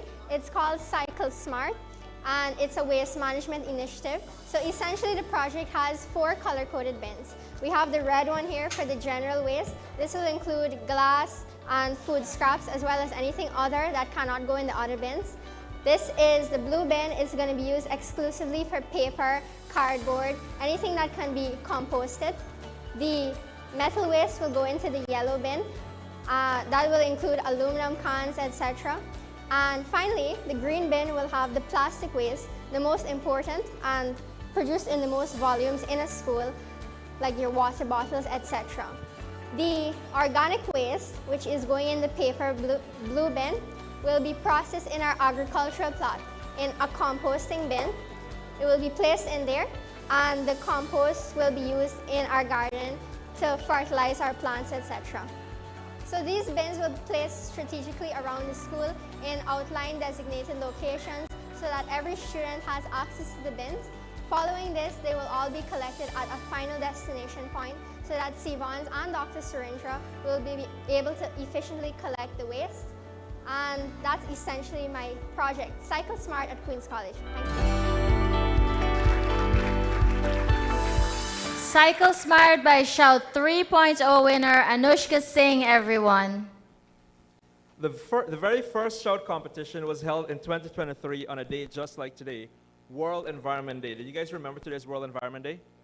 All right. It was then that year's National Youth Environmental Speaker, Vasan Prasad, was identified from Queen's College, who then went on through the support of Recover Guyana and commitment from her school to implement her proposed project, providing purified water to her school's population through a system of filtration, reverse osmosis, and UV filtration. The water was then dispensed through touchless cooling dispensers, which comes in every plastic bottle, prevented from entering the environment. In its first year alone, the system eliminated over 27,000 plastic bottles. This led to Recover Guyana submitting a proposal to the Greater Guyana Initiative for a pilot project at West Demerara Secondary School to determine the feasibility of scaling the advanced water purification system across Guyana's schools, enhanced with sustainability features including solar-powered energy systems. Following months of planning, logistics, and technical refinement, the pilot was successfully launched in March 2025. Within just 9 months, it demonstrated remarkable impact, eliminating an estimated 65,000 plastic water bottles, significantly reducing single-use plastic waste. At the same time, it delivered approximately $27.5 million in savings from avoided bottled water costs, based on 850 students consuming 1 bottle of water daily at a cost of $120 per bottle. This underscores not only the environmental sustainability of the initiative, but also its strong financial and public health value. The success of this pilot program meant that potential existed for national impact, and after intense work, discussions, and consultations, Project FLOW was launched on October 9, 2025. FLOW, the National Water Purification and Sustainability Initiative for 141 public secondary schools, 10 TVET institutions, and 4 special needs schools, is implemented through a partnership between Recover Guyana, the Greater Guyana Initiative, and the Ministry of Education. This project was designed to address several interconnected challenges simultaneously: access to clean and safe drinking water in schools, reduction of single-use plastic bottles, environmental sustainability, and the integration of STEM education in educational institutions across Guyana. 16 sites were recently commissioned in Region 3, marking 10.5% completion overall for the project. FLOW is on track to meet its objectives of keeping 25 million plastic water bottles from the environment by 2030 and providing clean drinking water to over 58,000 students daily. The impact starts, grows, and continues through voices like your own. FLOW is currently in the installation phase in Region 6 with 19 educational institutions to be fully functional and commissioned by September. I believe that deserves a round of applause.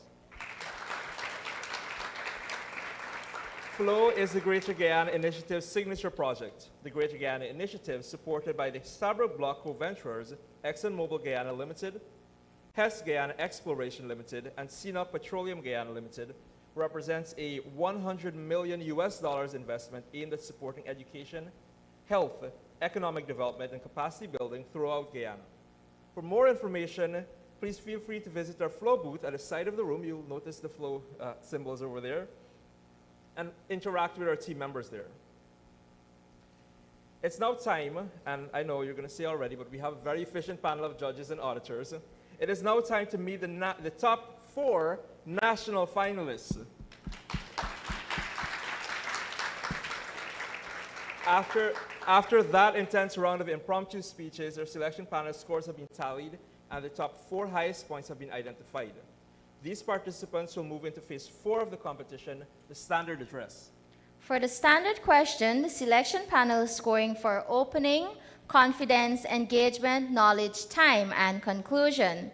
The timekeeper, of course, will indicate as follows: single ring, time to begin speaking. Second ring, 15 seconds remaining, and the final ring, time is up. I'll once again ask the Chief Auditor, Ms. Sherman, to submit the results for the top 4. Thank you. Are you ready? I was going to ask for a drum roll, but we don't have that lined up. And the 4 finalists moving on to the next phase are President's College, Orlando Reynolds. Take a stand, Orlando. Hope Secondary, Brandon Holder. Skeldon Linepad Secondary School, Randy Mangle. And finally, Tagore Memorial, Bhumika Singh.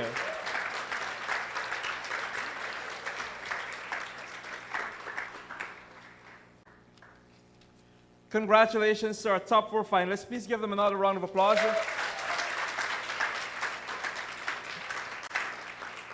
During the standard address segment, each candidate will be given a standard question and 2 minutes to answer. To avoid the 3 other candidates from hearing, sound-canceling headphones are going to be provided to them. The participants will present based on how they were announced. Let's have these, the first one remain on stage and the other 3 will be outfitted. You guys can exit the stage that way.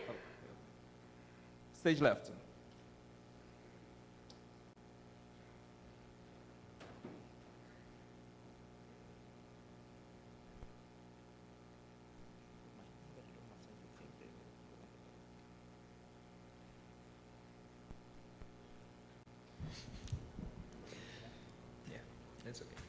Now, Orlando, a reminder, as soon as the question is read, it will be read twice to you. You will begin speaking on the first bell.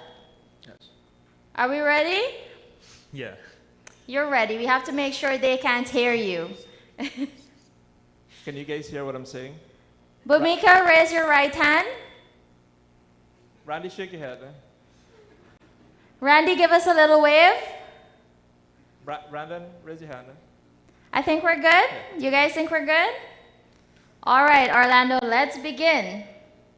Your question is, how would you incorporate STEM-based solutions in the execution of your project idea to address the major environmental issue affecting your school environment should you be given $1 million to do so? Again, how would you incorporate STEM-based solutions in the execution of your project idea to address the major environmental issue affecting your school environment should you be given $1 million to do so? Good afternoon, esteemed audience, judge members. First, my project is a water filtration system which also doubles as a pump. Due to the frequent power grid failures at our school, it leaves 250 dormitory students without water, making them have to utilize their study hours to try to carry waters upstairs just to get to bathe at night. Now, as we all may know, water is not a luxury, it's a necessity. And everyone needs sustainable water, clean water, usable water. So how will I use STEM to incorporate my project? First, through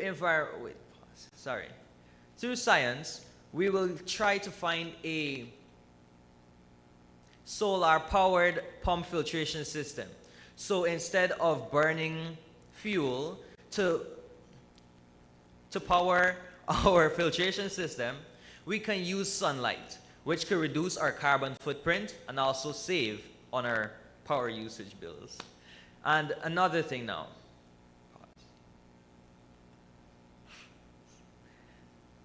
I'm so sorry. I'm just kind of blanking. My bad. But yes, through STEM, we will try to incorporate my project into our school so we can help the 250 dormitory students to go about their daily lives while also being able to go through their studies without worrying, will I have to lift water upstairs tonight if we're going to bathe? But that's not the only problem with our water. It also damages clothing articles. It also it disrupts certain students and interrupts teachers. Thank you. I'm so sorry. Thank you, Orlando. Please welcome our next finalist from Hope Secondary, Brandon Holder.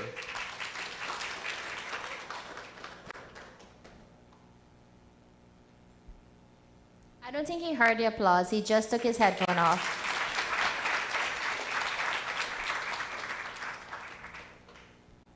Are you ready for the question, Brandon? Yes. I'll read it twice, and at the sound of the bell, you'll begin answering. All right? The question is, how would you incorporate STEM-based solutions in the execution of your project idea to address the major environmental issue affecting your school environment should you be given $1 million to do so? I'll read that again. How would you incorporate STEM-based solutions in the execution of your project idea to address the major environmental issue affecting your school environment should you be given $1 million to do so? Good morning. Good morning. Good morning, panel judges, members in the audience, viewers online, and fellow finalists. I'm Brandon Holder, a representative of Hope Secondary School. All protocols received. If I was granted that $1 million to incorporate STEM in generating innovative solutions within my school, I would create initiatives that educate and spread the awareness of environmental impacts on our communities, such as the effects of pollution, greenhouse gas emissions, as well as climate change in general. So yes, I would create campaigns such as educational ones, which will teach the youth about the importance of keeping their environment sustainable, renewable, and clean. These programs will aim to improve the health and sustainability of my school, which will help improve the daily lives of students who suffer from bad water conservation, terrible plastic pollution, and other various terrible things that occurs on a daily basis within my school. So in conclusion, with the access to that $1 million, I will shout for change and help to promote and improve my community. Thank you. Thank you, Brandon. Our third finalist from Skeldon Line Path Secondary School, Randy Mangle.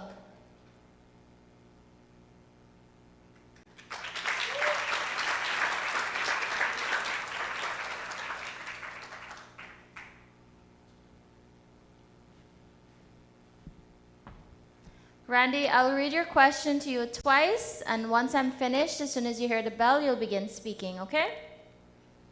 Your question is, how would you incorporate STEM-based solutions in the execution of your project idea to address the major environmental issue affecting your school environment should you be given $1 million to do so?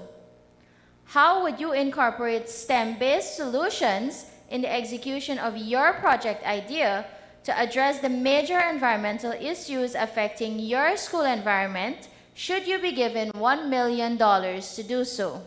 Good morning once again. As challenges we encounter within even our science, our climate, and within our community, we are reminded with a harsh truth that progress begins with perspective and actions begins with understanding. In addition, whether these actions lie within our actions and within our community, the actions that we do today will boldly determine our tomorrow.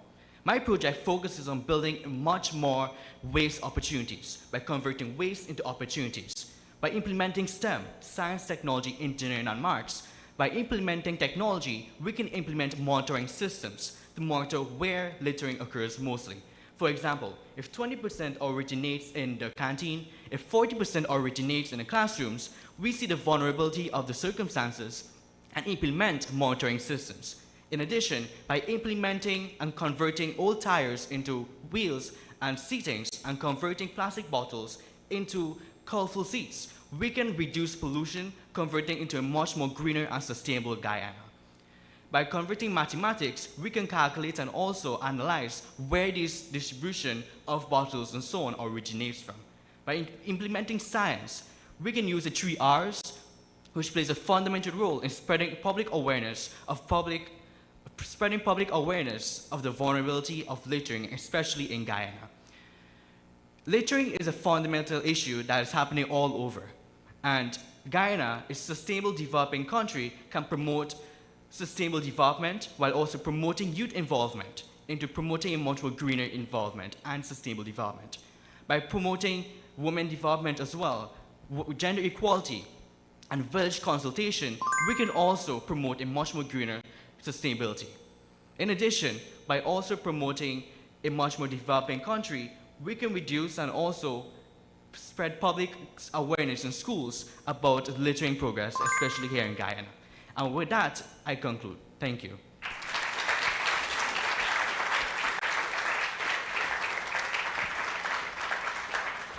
All right, thank you so much, Randy. Moving on to our final top 4 finalists, Bhumika Singh of Tagore Memorial.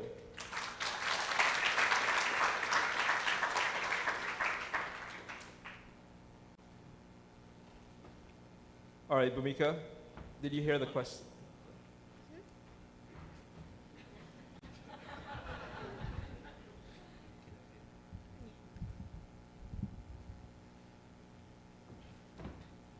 All right, Bhumika, did you hear the question earlier?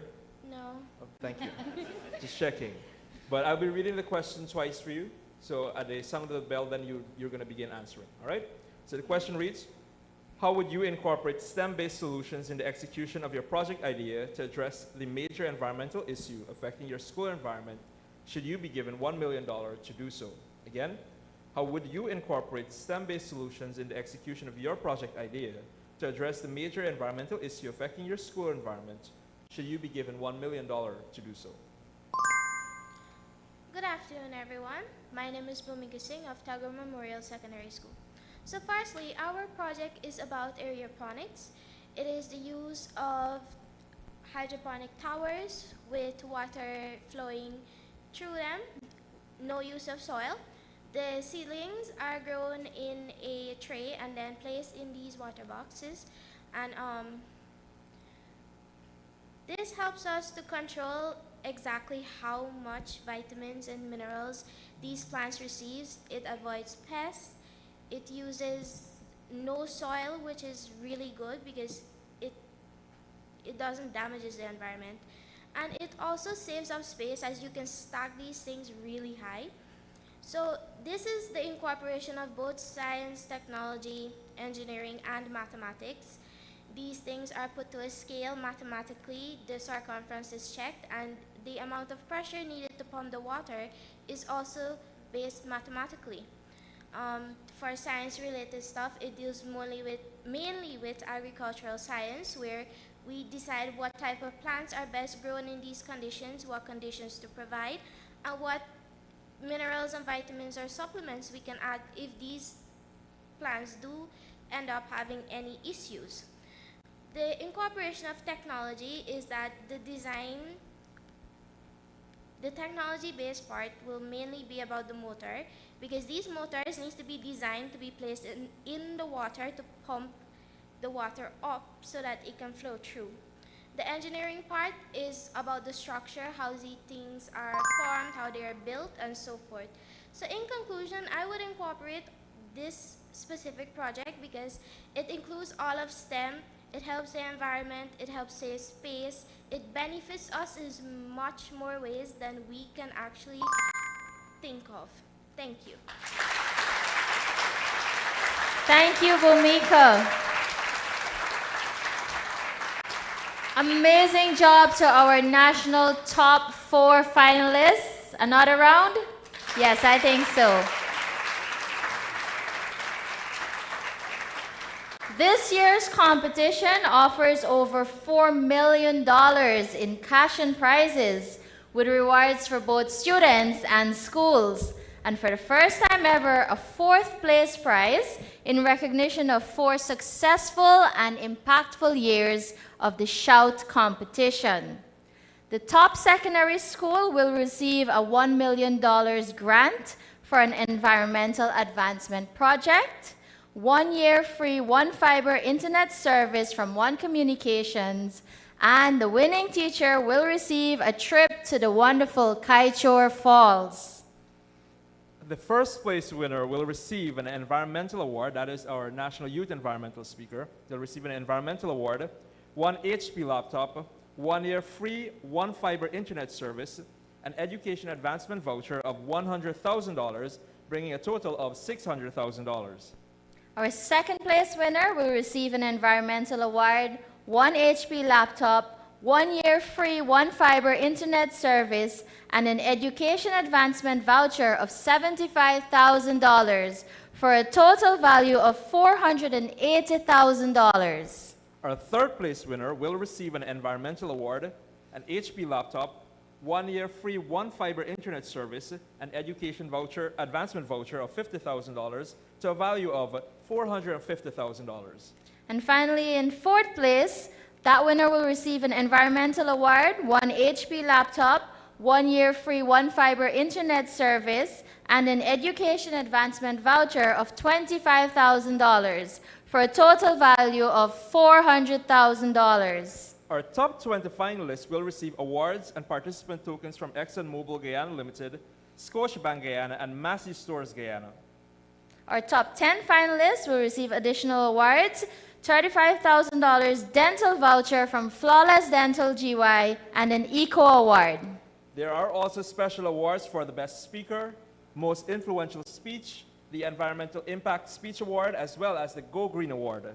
Our county winners will receive an ExxonMobil Guyana County Winner Green Innovation Award and $100,000 branding credit from Seva Marketing, Inc.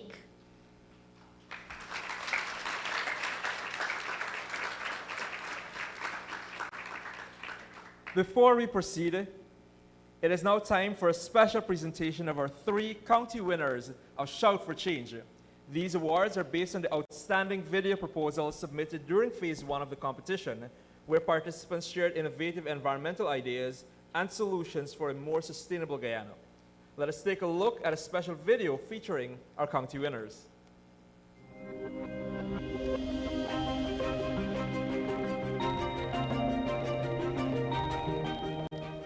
My name is Randy Mangle, and I proudly represent Skill and Path Secondary School. My project focuses on transforming our school into a cleaner and more sustainable environment by addressing poor waste management. Currently, plastic bottles, old tires, and other waste materials are often discarded without proper systems in place. Instead of allowing this to continue, my project turns waste into opportunity. With an investment of $1 million, I propose practical solutions such as installing water refill stations to reduce plastic bottle use, repurposing old tires into seating, converting plastic bottles into vertical gardens, and using recycled materials to improve the overall school environment. In addition, clearly labeled recycling bins and partnerships with local recyclers will help ensure proper waste management, supported by a student-led eco-club to maintain and sustain these efforts. This project is designed not only to improve the physical environment of the school, but also to promote an environmental responsibility and long-term sustainability among students. My name is Brandon Holder, and I proudly represent Hope Secondary School. My project focuses on using solar energy to create a more reliable and sustainable system within my school. Currently, challenges such as inconsistent electricity and water pressure affect daily operations. With an investment of $1 million, I propose installing solar panels and battery storage systems to generate clean, renewable energy. This energy will be used to power essential lighting and support a pump system that ensures steady water pressure throughout the school. Additionally, excess energy can be stored and used during power outages, improving reliability and reducing dependence on traditional energy sources. This project not only promotes sustainability, but it also creates a more efficient and resilient school environment for students and teachers. My name is Rafael Jacobis, and I proudly represent Leg 1 Secondary School. My project focuses on developing an aquaponics system, an innovative and sustainable solution that combines fish farming and crop production. This system works through a natural cycle where fish waste provides nutrients for plants, while the plants help to filter and clean the water for the fish. With an investment of $1 million, I propose constructing a small aquaponics system using tilapia and crops such as lettuce. The budget will support pond construction, water tanks, filtration systems, fish stock feed, and the necessary equipment to maintain the system. It will also include training for students to manage and sustain the project over time. This initiative will not only improve the school's environment, but also provide fresh produce, promote sustainable agriculture, and offer hands-on learning opportunities for students. All right, please join me in congratulating our outstanding county winners. Let's once again direct our attention to the screen for a video from ExxonMobil Guyana Limited. My internship didn't just open a door, it lit something in me. From day one, I felt it. That spark. I was learning fast, moving with purpose, and finding my voice. We're new to the industry, but we came in bold, ambitious, and with unstoppable energy. We're building skills that make us stronger, more confident. And these first steps, they're the decisive moves that make all the big things possible. This is what it looks like to build women for the industry, empowered, equipped, and ready to level up. Careers don't start at the top, they're built. Build her from interns to industry. All right. Please welcome at this time Ms. Lorna Carlson, Socioeconomic Manager from ExxonMobil Guyana Limited, to deliver remarks as our title partner.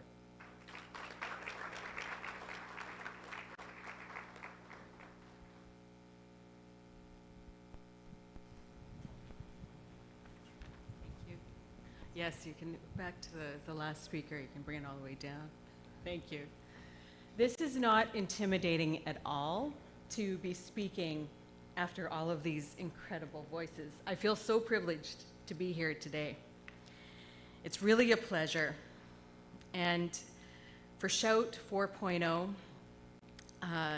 Guyana, an initiative that continues to inspire innovation, and hearing about some of the county awards, I'm thinking about people to get them introduced to and ideas, empowering young voices, and driving meaningful action across our country.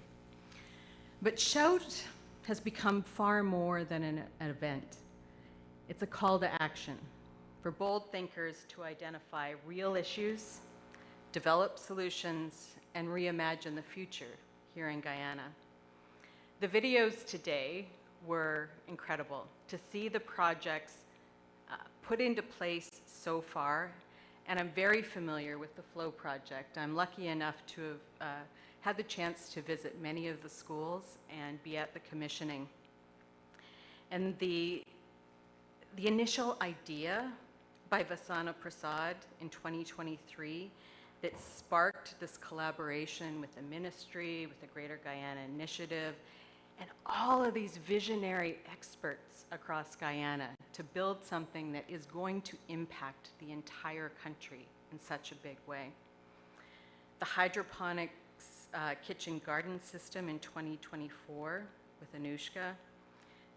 The video about the color-coded waste system. Each year brings something big. And having listened to a number of the speeches and presentations today, it's evident that you are going to make incredible contributions in the world. Do not underestimate the power of what you are doing today. The research, preparation, passion, and practice for today will stay with you for a lifetime. And I know this from my own experience. When I was 16 years old, I participated in a similar competition. Although I was saying the 30 seconds on stage for an impromptu speech, hardcore. I got 1 minute in a side room, so kudos to you. But a similar competition. The focus of that competition was global issues, with the chance to travel to New York City and speak at the United Nations. I channeled my interests and passions into that speech, eager to have an impact on the issue that gripped me at the time, and still does today, and that was apartheid.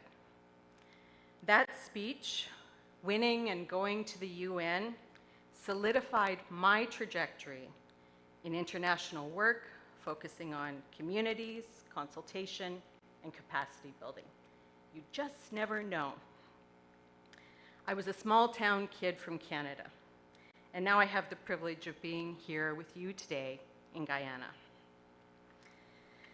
And here at ExxonMobil Guyana, we had the opportunity to host many of you at a capacity building session. It was the top 20 finalists and their teachers and members of the Recover Guyana team. And during that session, we provided an overview of our operations, and through collaboration with our partners, Ira Krama and the environmental management consultants we introduced you to the Guyana Conservation Initiative, or GCI. And GCI is funded by the ExxonMobil Foundation, and it supports Guyana's Sustainable Development Agenda and aligns with what so many of you talked about today, the Low Carbon Development Strategy 2030. It focuses on conservation, strengthening ecosystems, and enhancing community livelihoods. We hope this engagement that you had offered a broader perspective, and that as an energy company, we are deeply committed to environmental sustainability. And with your growing understanding of environmental issues, I encourage you to think outside the box, develop innovative solutions, just as our scientists, our geoscientists that you saw some of today, and environmentalists strive to do each and every day. At ExxonMobil, we're guided by a very simple motto, and we live it every day: protect tomorrow, today. Our commitment to protect the environment while delivering the energy needs the globe needs. This means responsibly developing Guyana's resources while also safeguarding its rich natural environment. We can and we are doing both. So on behalf of ExxonMobil Guyana, I'd like to thank Recover Guyana for your vision and your dedication in creating this platform. Your work continues to open doors for students and communities across the country. And to all the participants, take a deep breath. You can do that now. I know everyone's waiting for results, and I'm standing between those things, but take a deep breath. Try and enjoy today. Congratulations. You're not just competing. I can see friendships formed. I can see support happening. You're using your voices to drive change. Every idea you develop, every contribution you make, and every solution you implement is one step closer to a stronger, more sustainable Guyana. To all the schools that took part, well done. I'm grateful. I am not on the judging panel. I look forward to seeing the impact of this competition as you begin to implement your ideas. I look forward to seeing what you do in this world. Thank you, and best of luck to all the competitors. Thank you so much, Ms. Carlson, for those encouraging remarks and reaffirmation of support for SHOUT, as well as our SHOUT4Change finalists.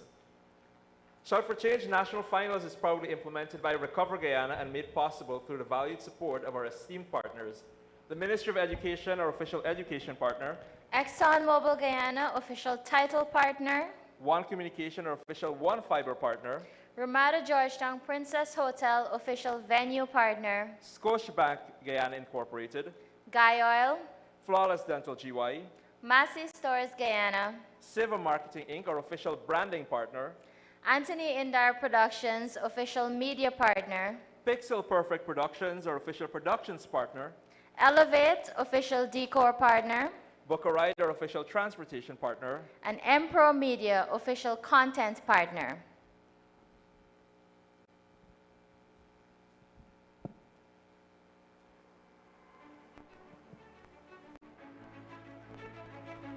It's the moment that you've all been waiting for.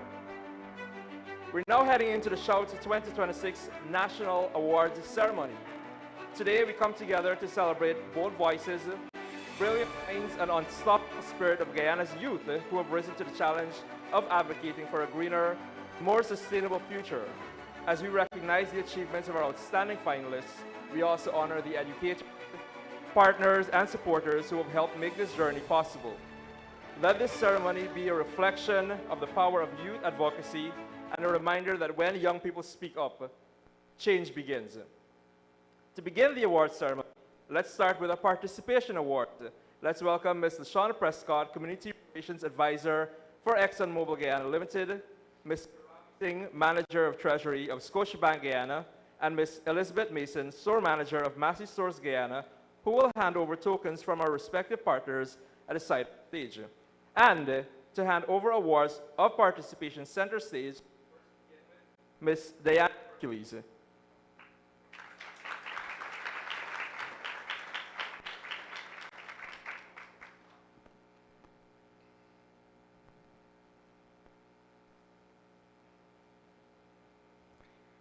Our first top 20 finalists, Abramsville Secondary School, Reagan Griffith, everyone.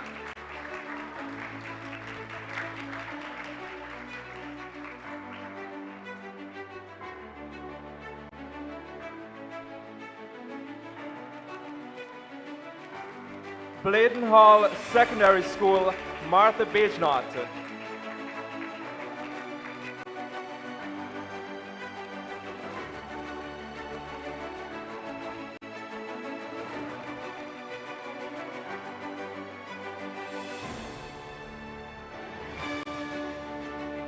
Camille's Academy, Diamond, Ismael Rodriguez.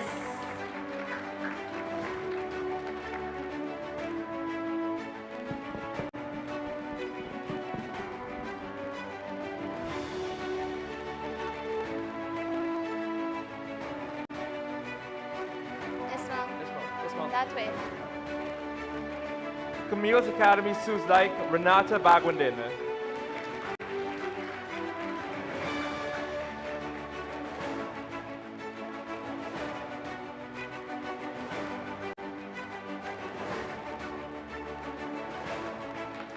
Charity Secondary School, Gabrielle Parks.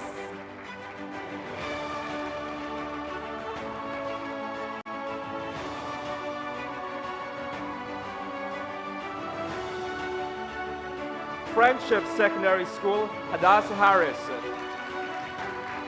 Please give them a round of applause, everybody.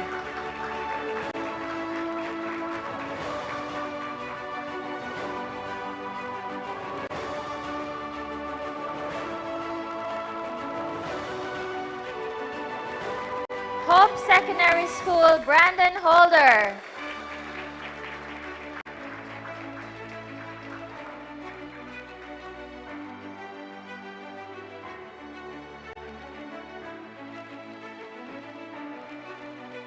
Paruru Secondary School, Jeanette Torres.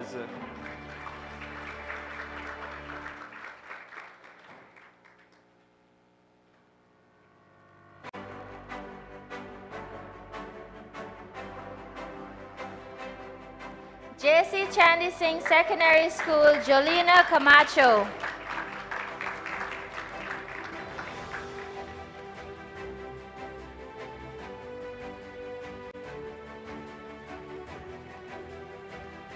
Leg 1 Secondary School, Rafael Jacobis.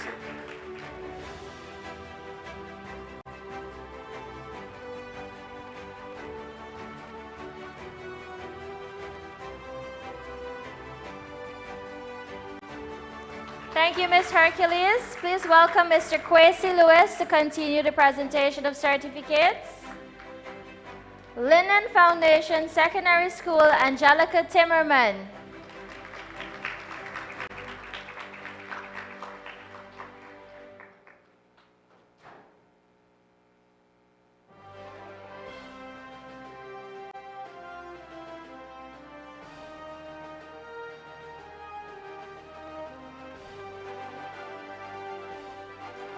North Georgetown Secondary School, Kimani Haley.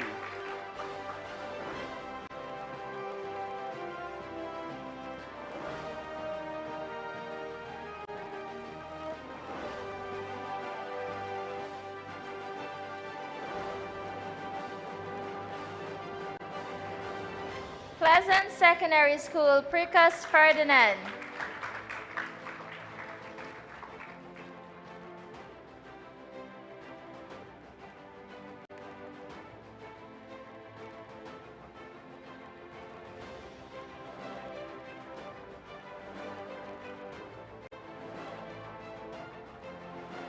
President's College, Orlando Reynolds.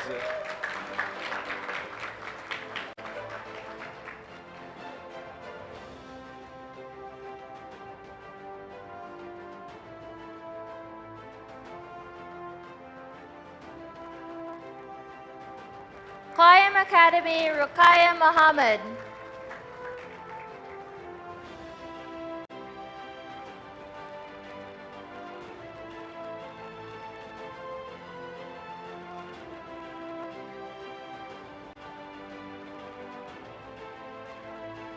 School of the Nations, Afia Jabbar.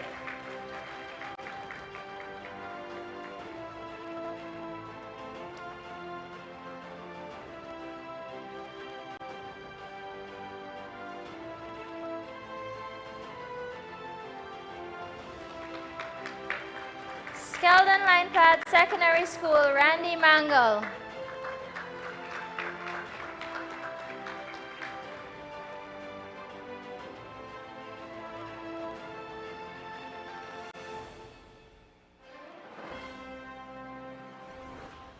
St. Joseph High School, Emma Monroe.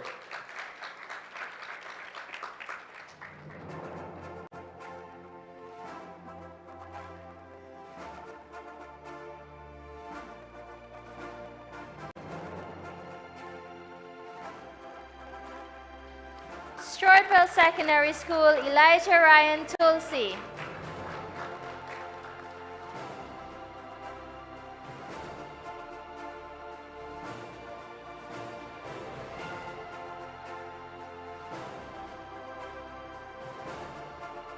And Tagore Memorial Secondary School, Bhumika Singh.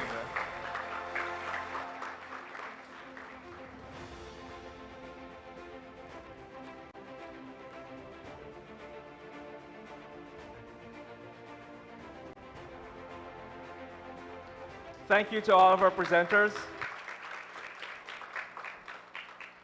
Congratulations again to our 2026 finalists. And now we're pleased to announce the presentation of the Excellence in Consistency Award for schools who have been seen competing and performing consistently since the inception of the SHOUT competition. These awards will be accepted by the teachers representing the schools here today. Please welcome Dr. Dave Laltu to make these presentations.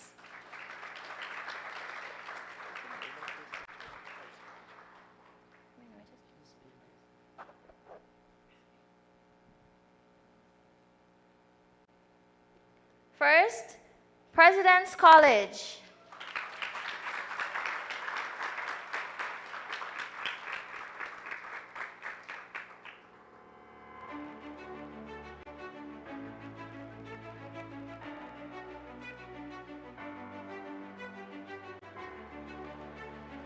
Next, St. Joseph High School.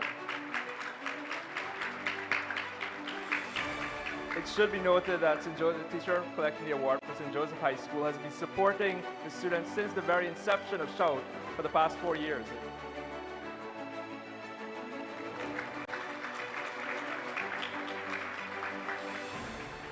And finally, always a great showing from Qayyam Academy.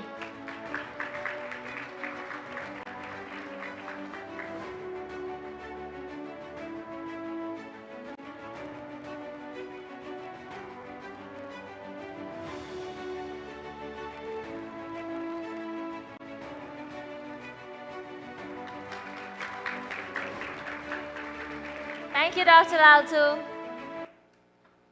Now, we are going to be announcing the special awardees for this year's competition. Are you guys excited? All right. These 4 awards represent excellence at particular segments and phases of the competition. To hand over these, I'd like to invite Mrs. Francina Lanferman-Duncan, Secretariat and Governance Director for Recover Guyana. First up, we have the Best Speaker Award. This is given to the participant that scores the highest combined points for confidence, knowledge, flow, and conclusion under the prepared speech segment or phase 2. And the award goes to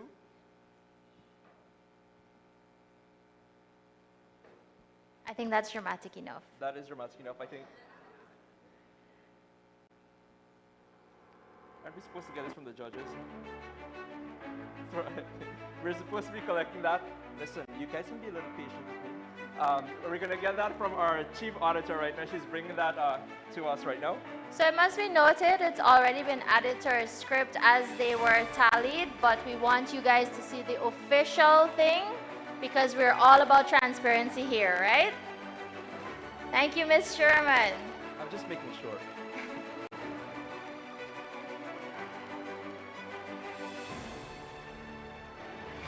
All right, and our Best Speaker Award goes to, can you guys guess? President's College, Orlando Reynolds.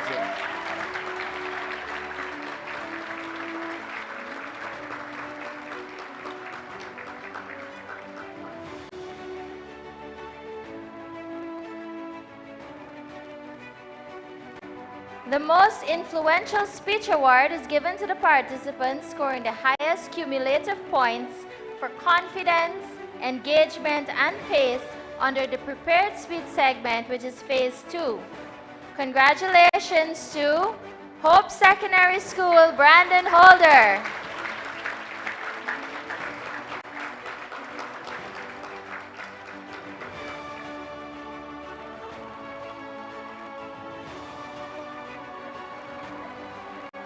Next is the Environmental Impact Award, given to the participants scoring the highest for knowledge under the impromptu segment of the competition or phase 3.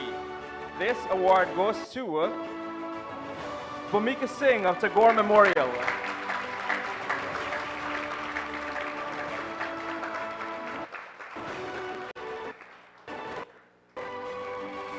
Finally, the Go Green Award is a specific recognition determined by Recover Guyana and is given to the participant who has objectively exemplified confidence, passion, personal growth, and excellence in environmental advocacy.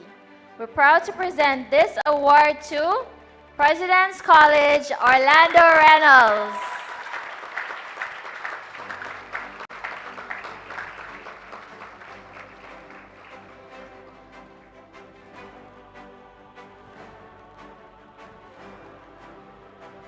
All right, thank you so much, Mrs. Duncan.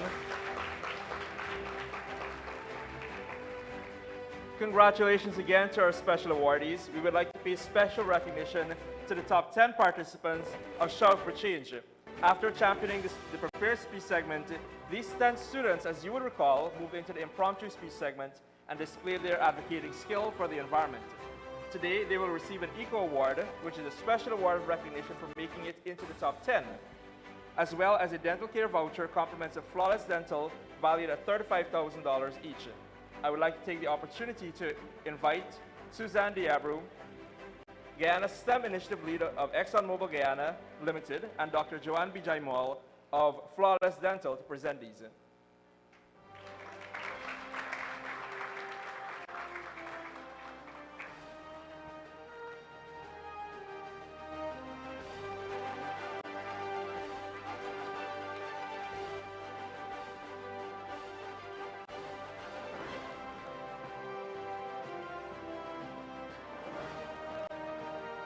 First up, we have President's College, Orlando Reynolds.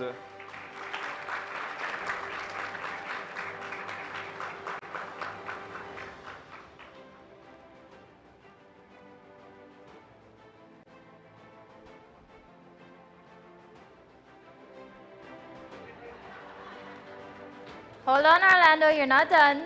It's 2 prizes. Orlando, surprise, guys.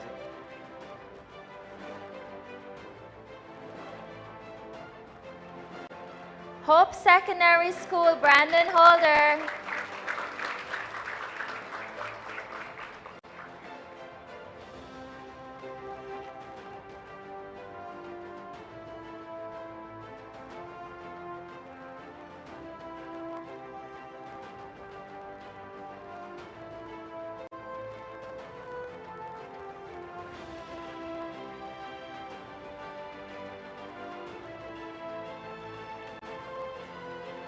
Stewartville Secondary, Elijah Ryan Tulsi.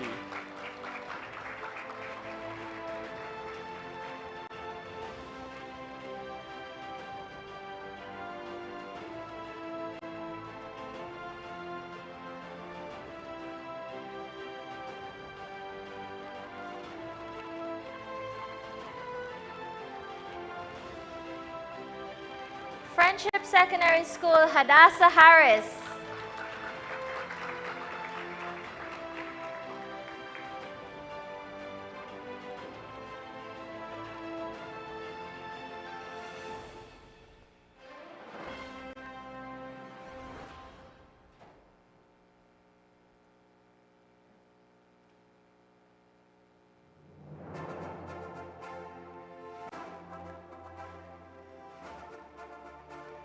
Koyam Academy, Rokaya Mohammed.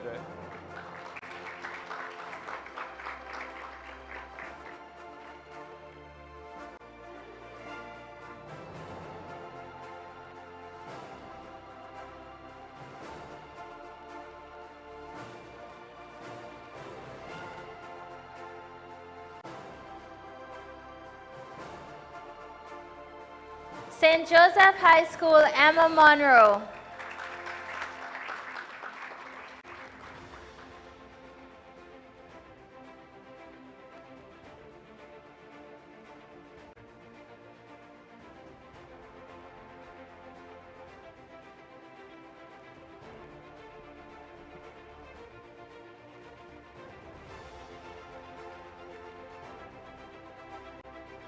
Skeldon Line Path Secondary, Randy Mangle.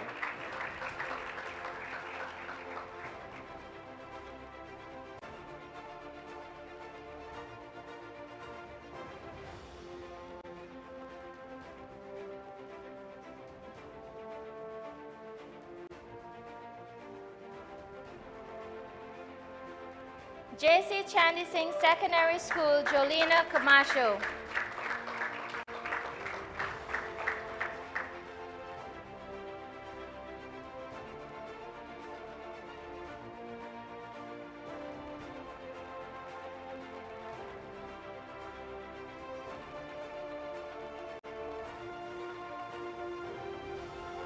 Leg 1 Secondary School, Rafael Jacobis.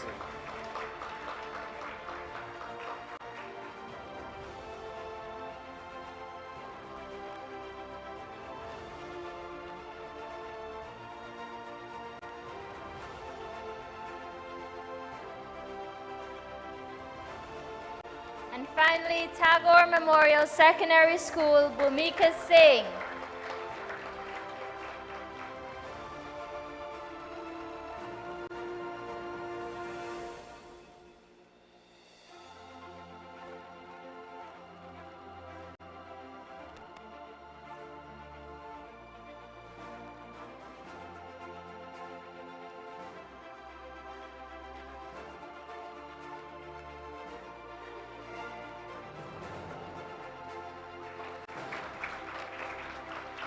Thank you, Ms. Yabru and Dr. Bijaimal. Next, we have our County Winner Award. As each winner's name is called, we kindly ask that you remain on stage to receive both tokens before exiting. Please welcome Mr. Ryan Hoppy, Community Relations Supervisor at ExxonMobil Guyana Limited, and Mrs. Karim of Savor Marketing, Inc. to hand over these awards.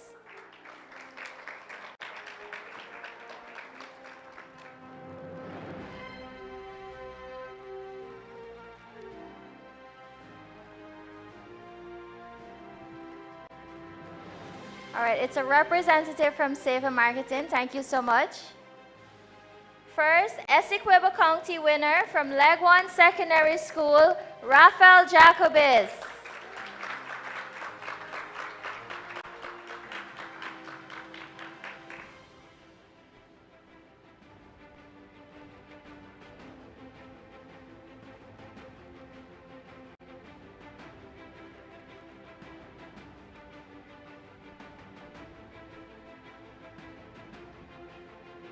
Next, we have the Demerara County winner from Hope Secondary School, Brandon Holder.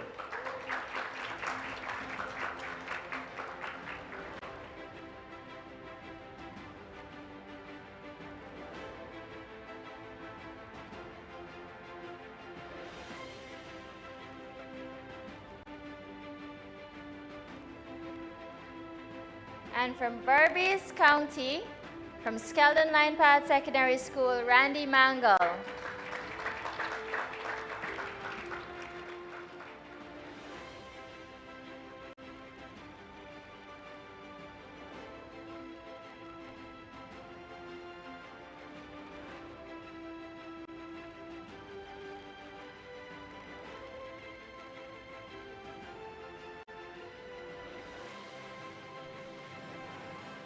Thank you, presenters.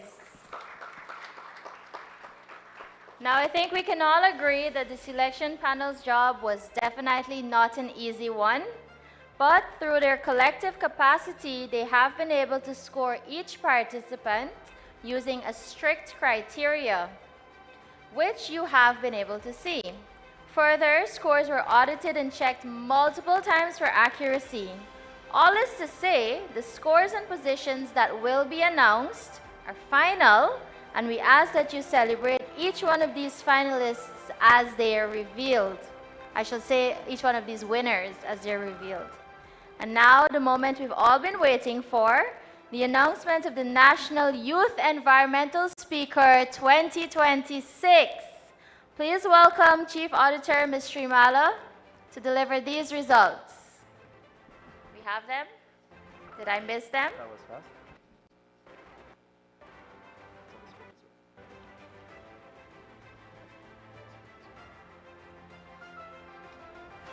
So our very astute team has been updating our script. Thank you guys so much. They've been updating our script with the winners. We have them right here, but we're not going to tell you just yet. To present the awards, let's welcome Dr. Dave Laltu, Project Lead for SHOUT, to join us on stage to hand over the environmental awards. Mr. Vishal Roopnarayan, Logistics and Operations Lead of Recover Guyana. Mr. George Scott of One Communications, as well as Mrs. Mahadevi Dubey Girdari, Community Engagement Lead, to present the Education Advancement Voucher. So once we have our persons lined up, we'll be announcing these winners. Are you guys excited? Guys, we're bringing out the big guns here. I need more applause than that, okay? I need more excitement. Come on. Yeah. We're going to be naming our National Youth Environmental Speaker for 2026 today.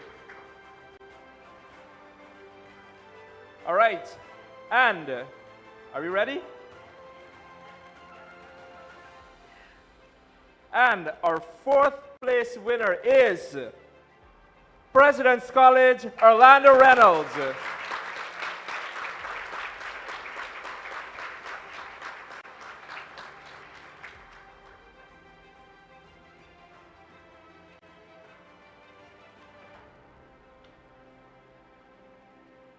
It's a lot of prizes, right? So bear with us. You guys can keep clapping.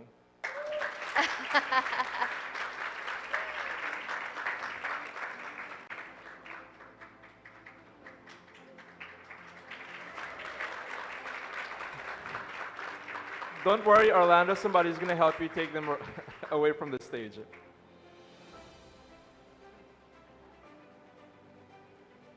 But wait, there's more.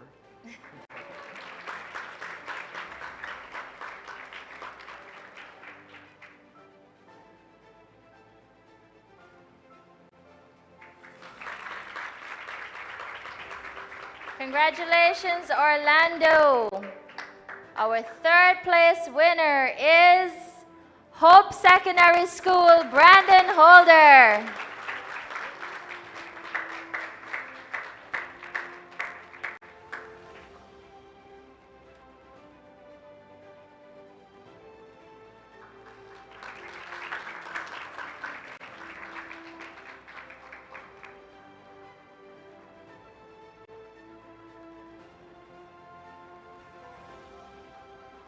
I think it's the first time we've not had to tell Brandon to smile.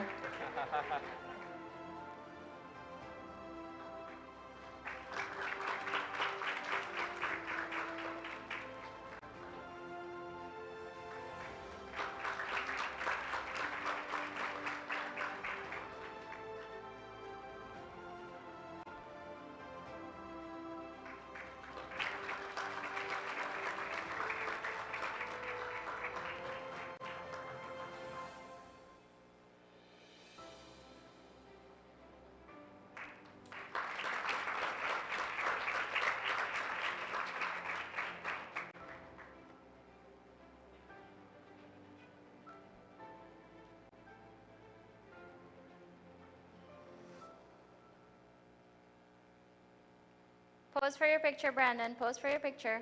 Pose for your picture. This is your moment. Don't let anybody shorten it.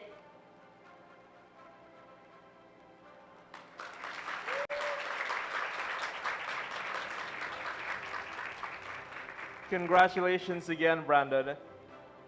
This year, the second place winner is, and when I announce the second place winner, you will automatically know who the youth environmental speaker is. But we want to give the second place winner their recognition, so please give them the opportunity to come up on stage and we'll celebrate them, and then we'll celebrate the winner, all right? All right. This year, the second place winner is Tagore Memorial, Bhumika Singh.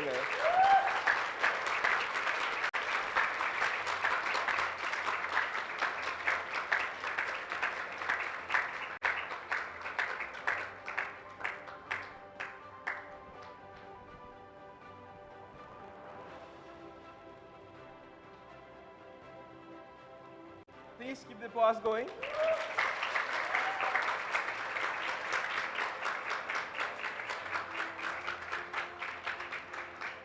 That trophy is as tall as Bhumika is.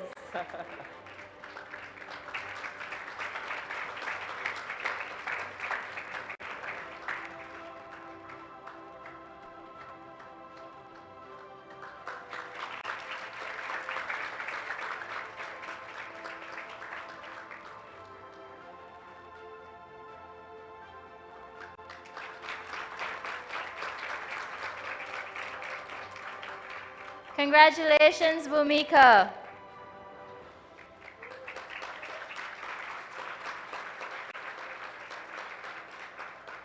I'd like to take this opportunity to invite Ms. Lorna Carlson, Socioeconomic Manager of ExxonMobil Guyana Limited, to present the winning check. Additionally, the teacher supporting the winning participant receives a trip to Kaitor Falls, which will be presented by Mrs. Marissa Morgan Bonney, PR and Media Director of Recover Guyana. Ladies and gentlemen, boys and girls, Guyana's Youth Environmental Speaker for 2026 is Skeldon Linepath Secondary School, Randy Mangle.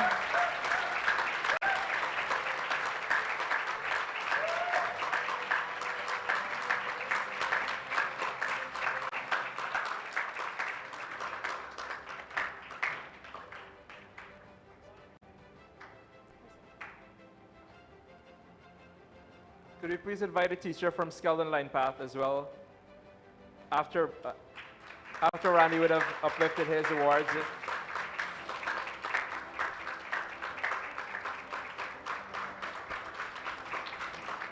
Louder, louder. That sounds very stunted.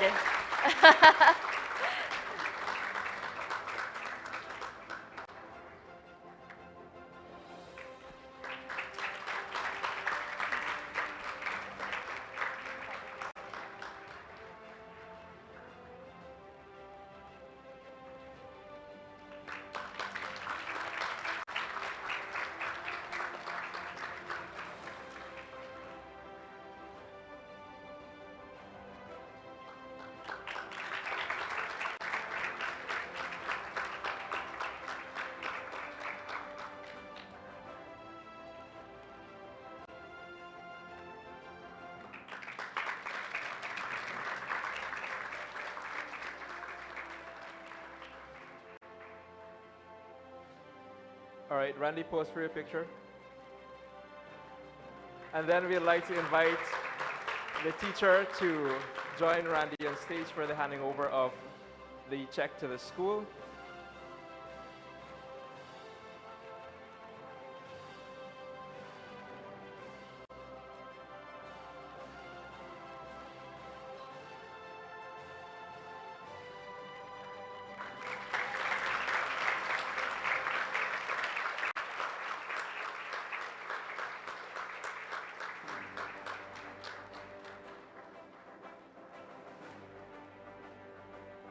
And Mrs. Morgan Bonney to hand over the voucher for the Kaitor Falls trip.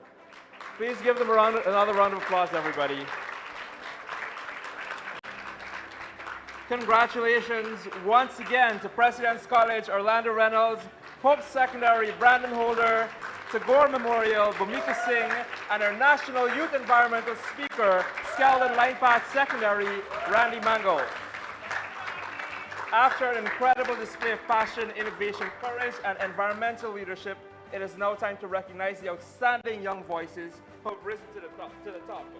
Please join me in warmly welcoming and congratulating the top 4 finalists in this year's Shout competition, your future environmental change makers.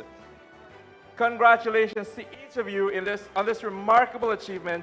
You have made your schools, communities, and all of Guyana incredibly proud. Please give them another round of applause.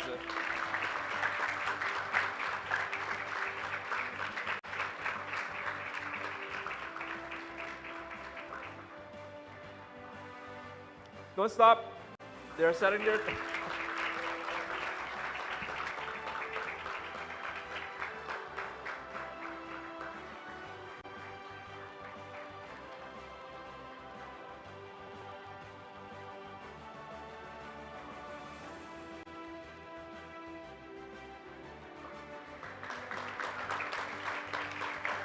On behalf of Recover Guyana, all of our partners and sponsors, thank you all once again. Congratulations to our participants. This officially brings us to the end of the ceremony until next year. Please use this opportunity to congratulate the finalists, network, and visit the booths available around the room. As we said, we have information on Project Flow available on the stage on your far right of the room, and ExxonMobil Guyana on the opposite side. We leave here today more inspired, more united, and committed to building a greener Guyana together. Thank you for being a part of Shout 2026. Until next time, stay bold, stay green, and keep shouting.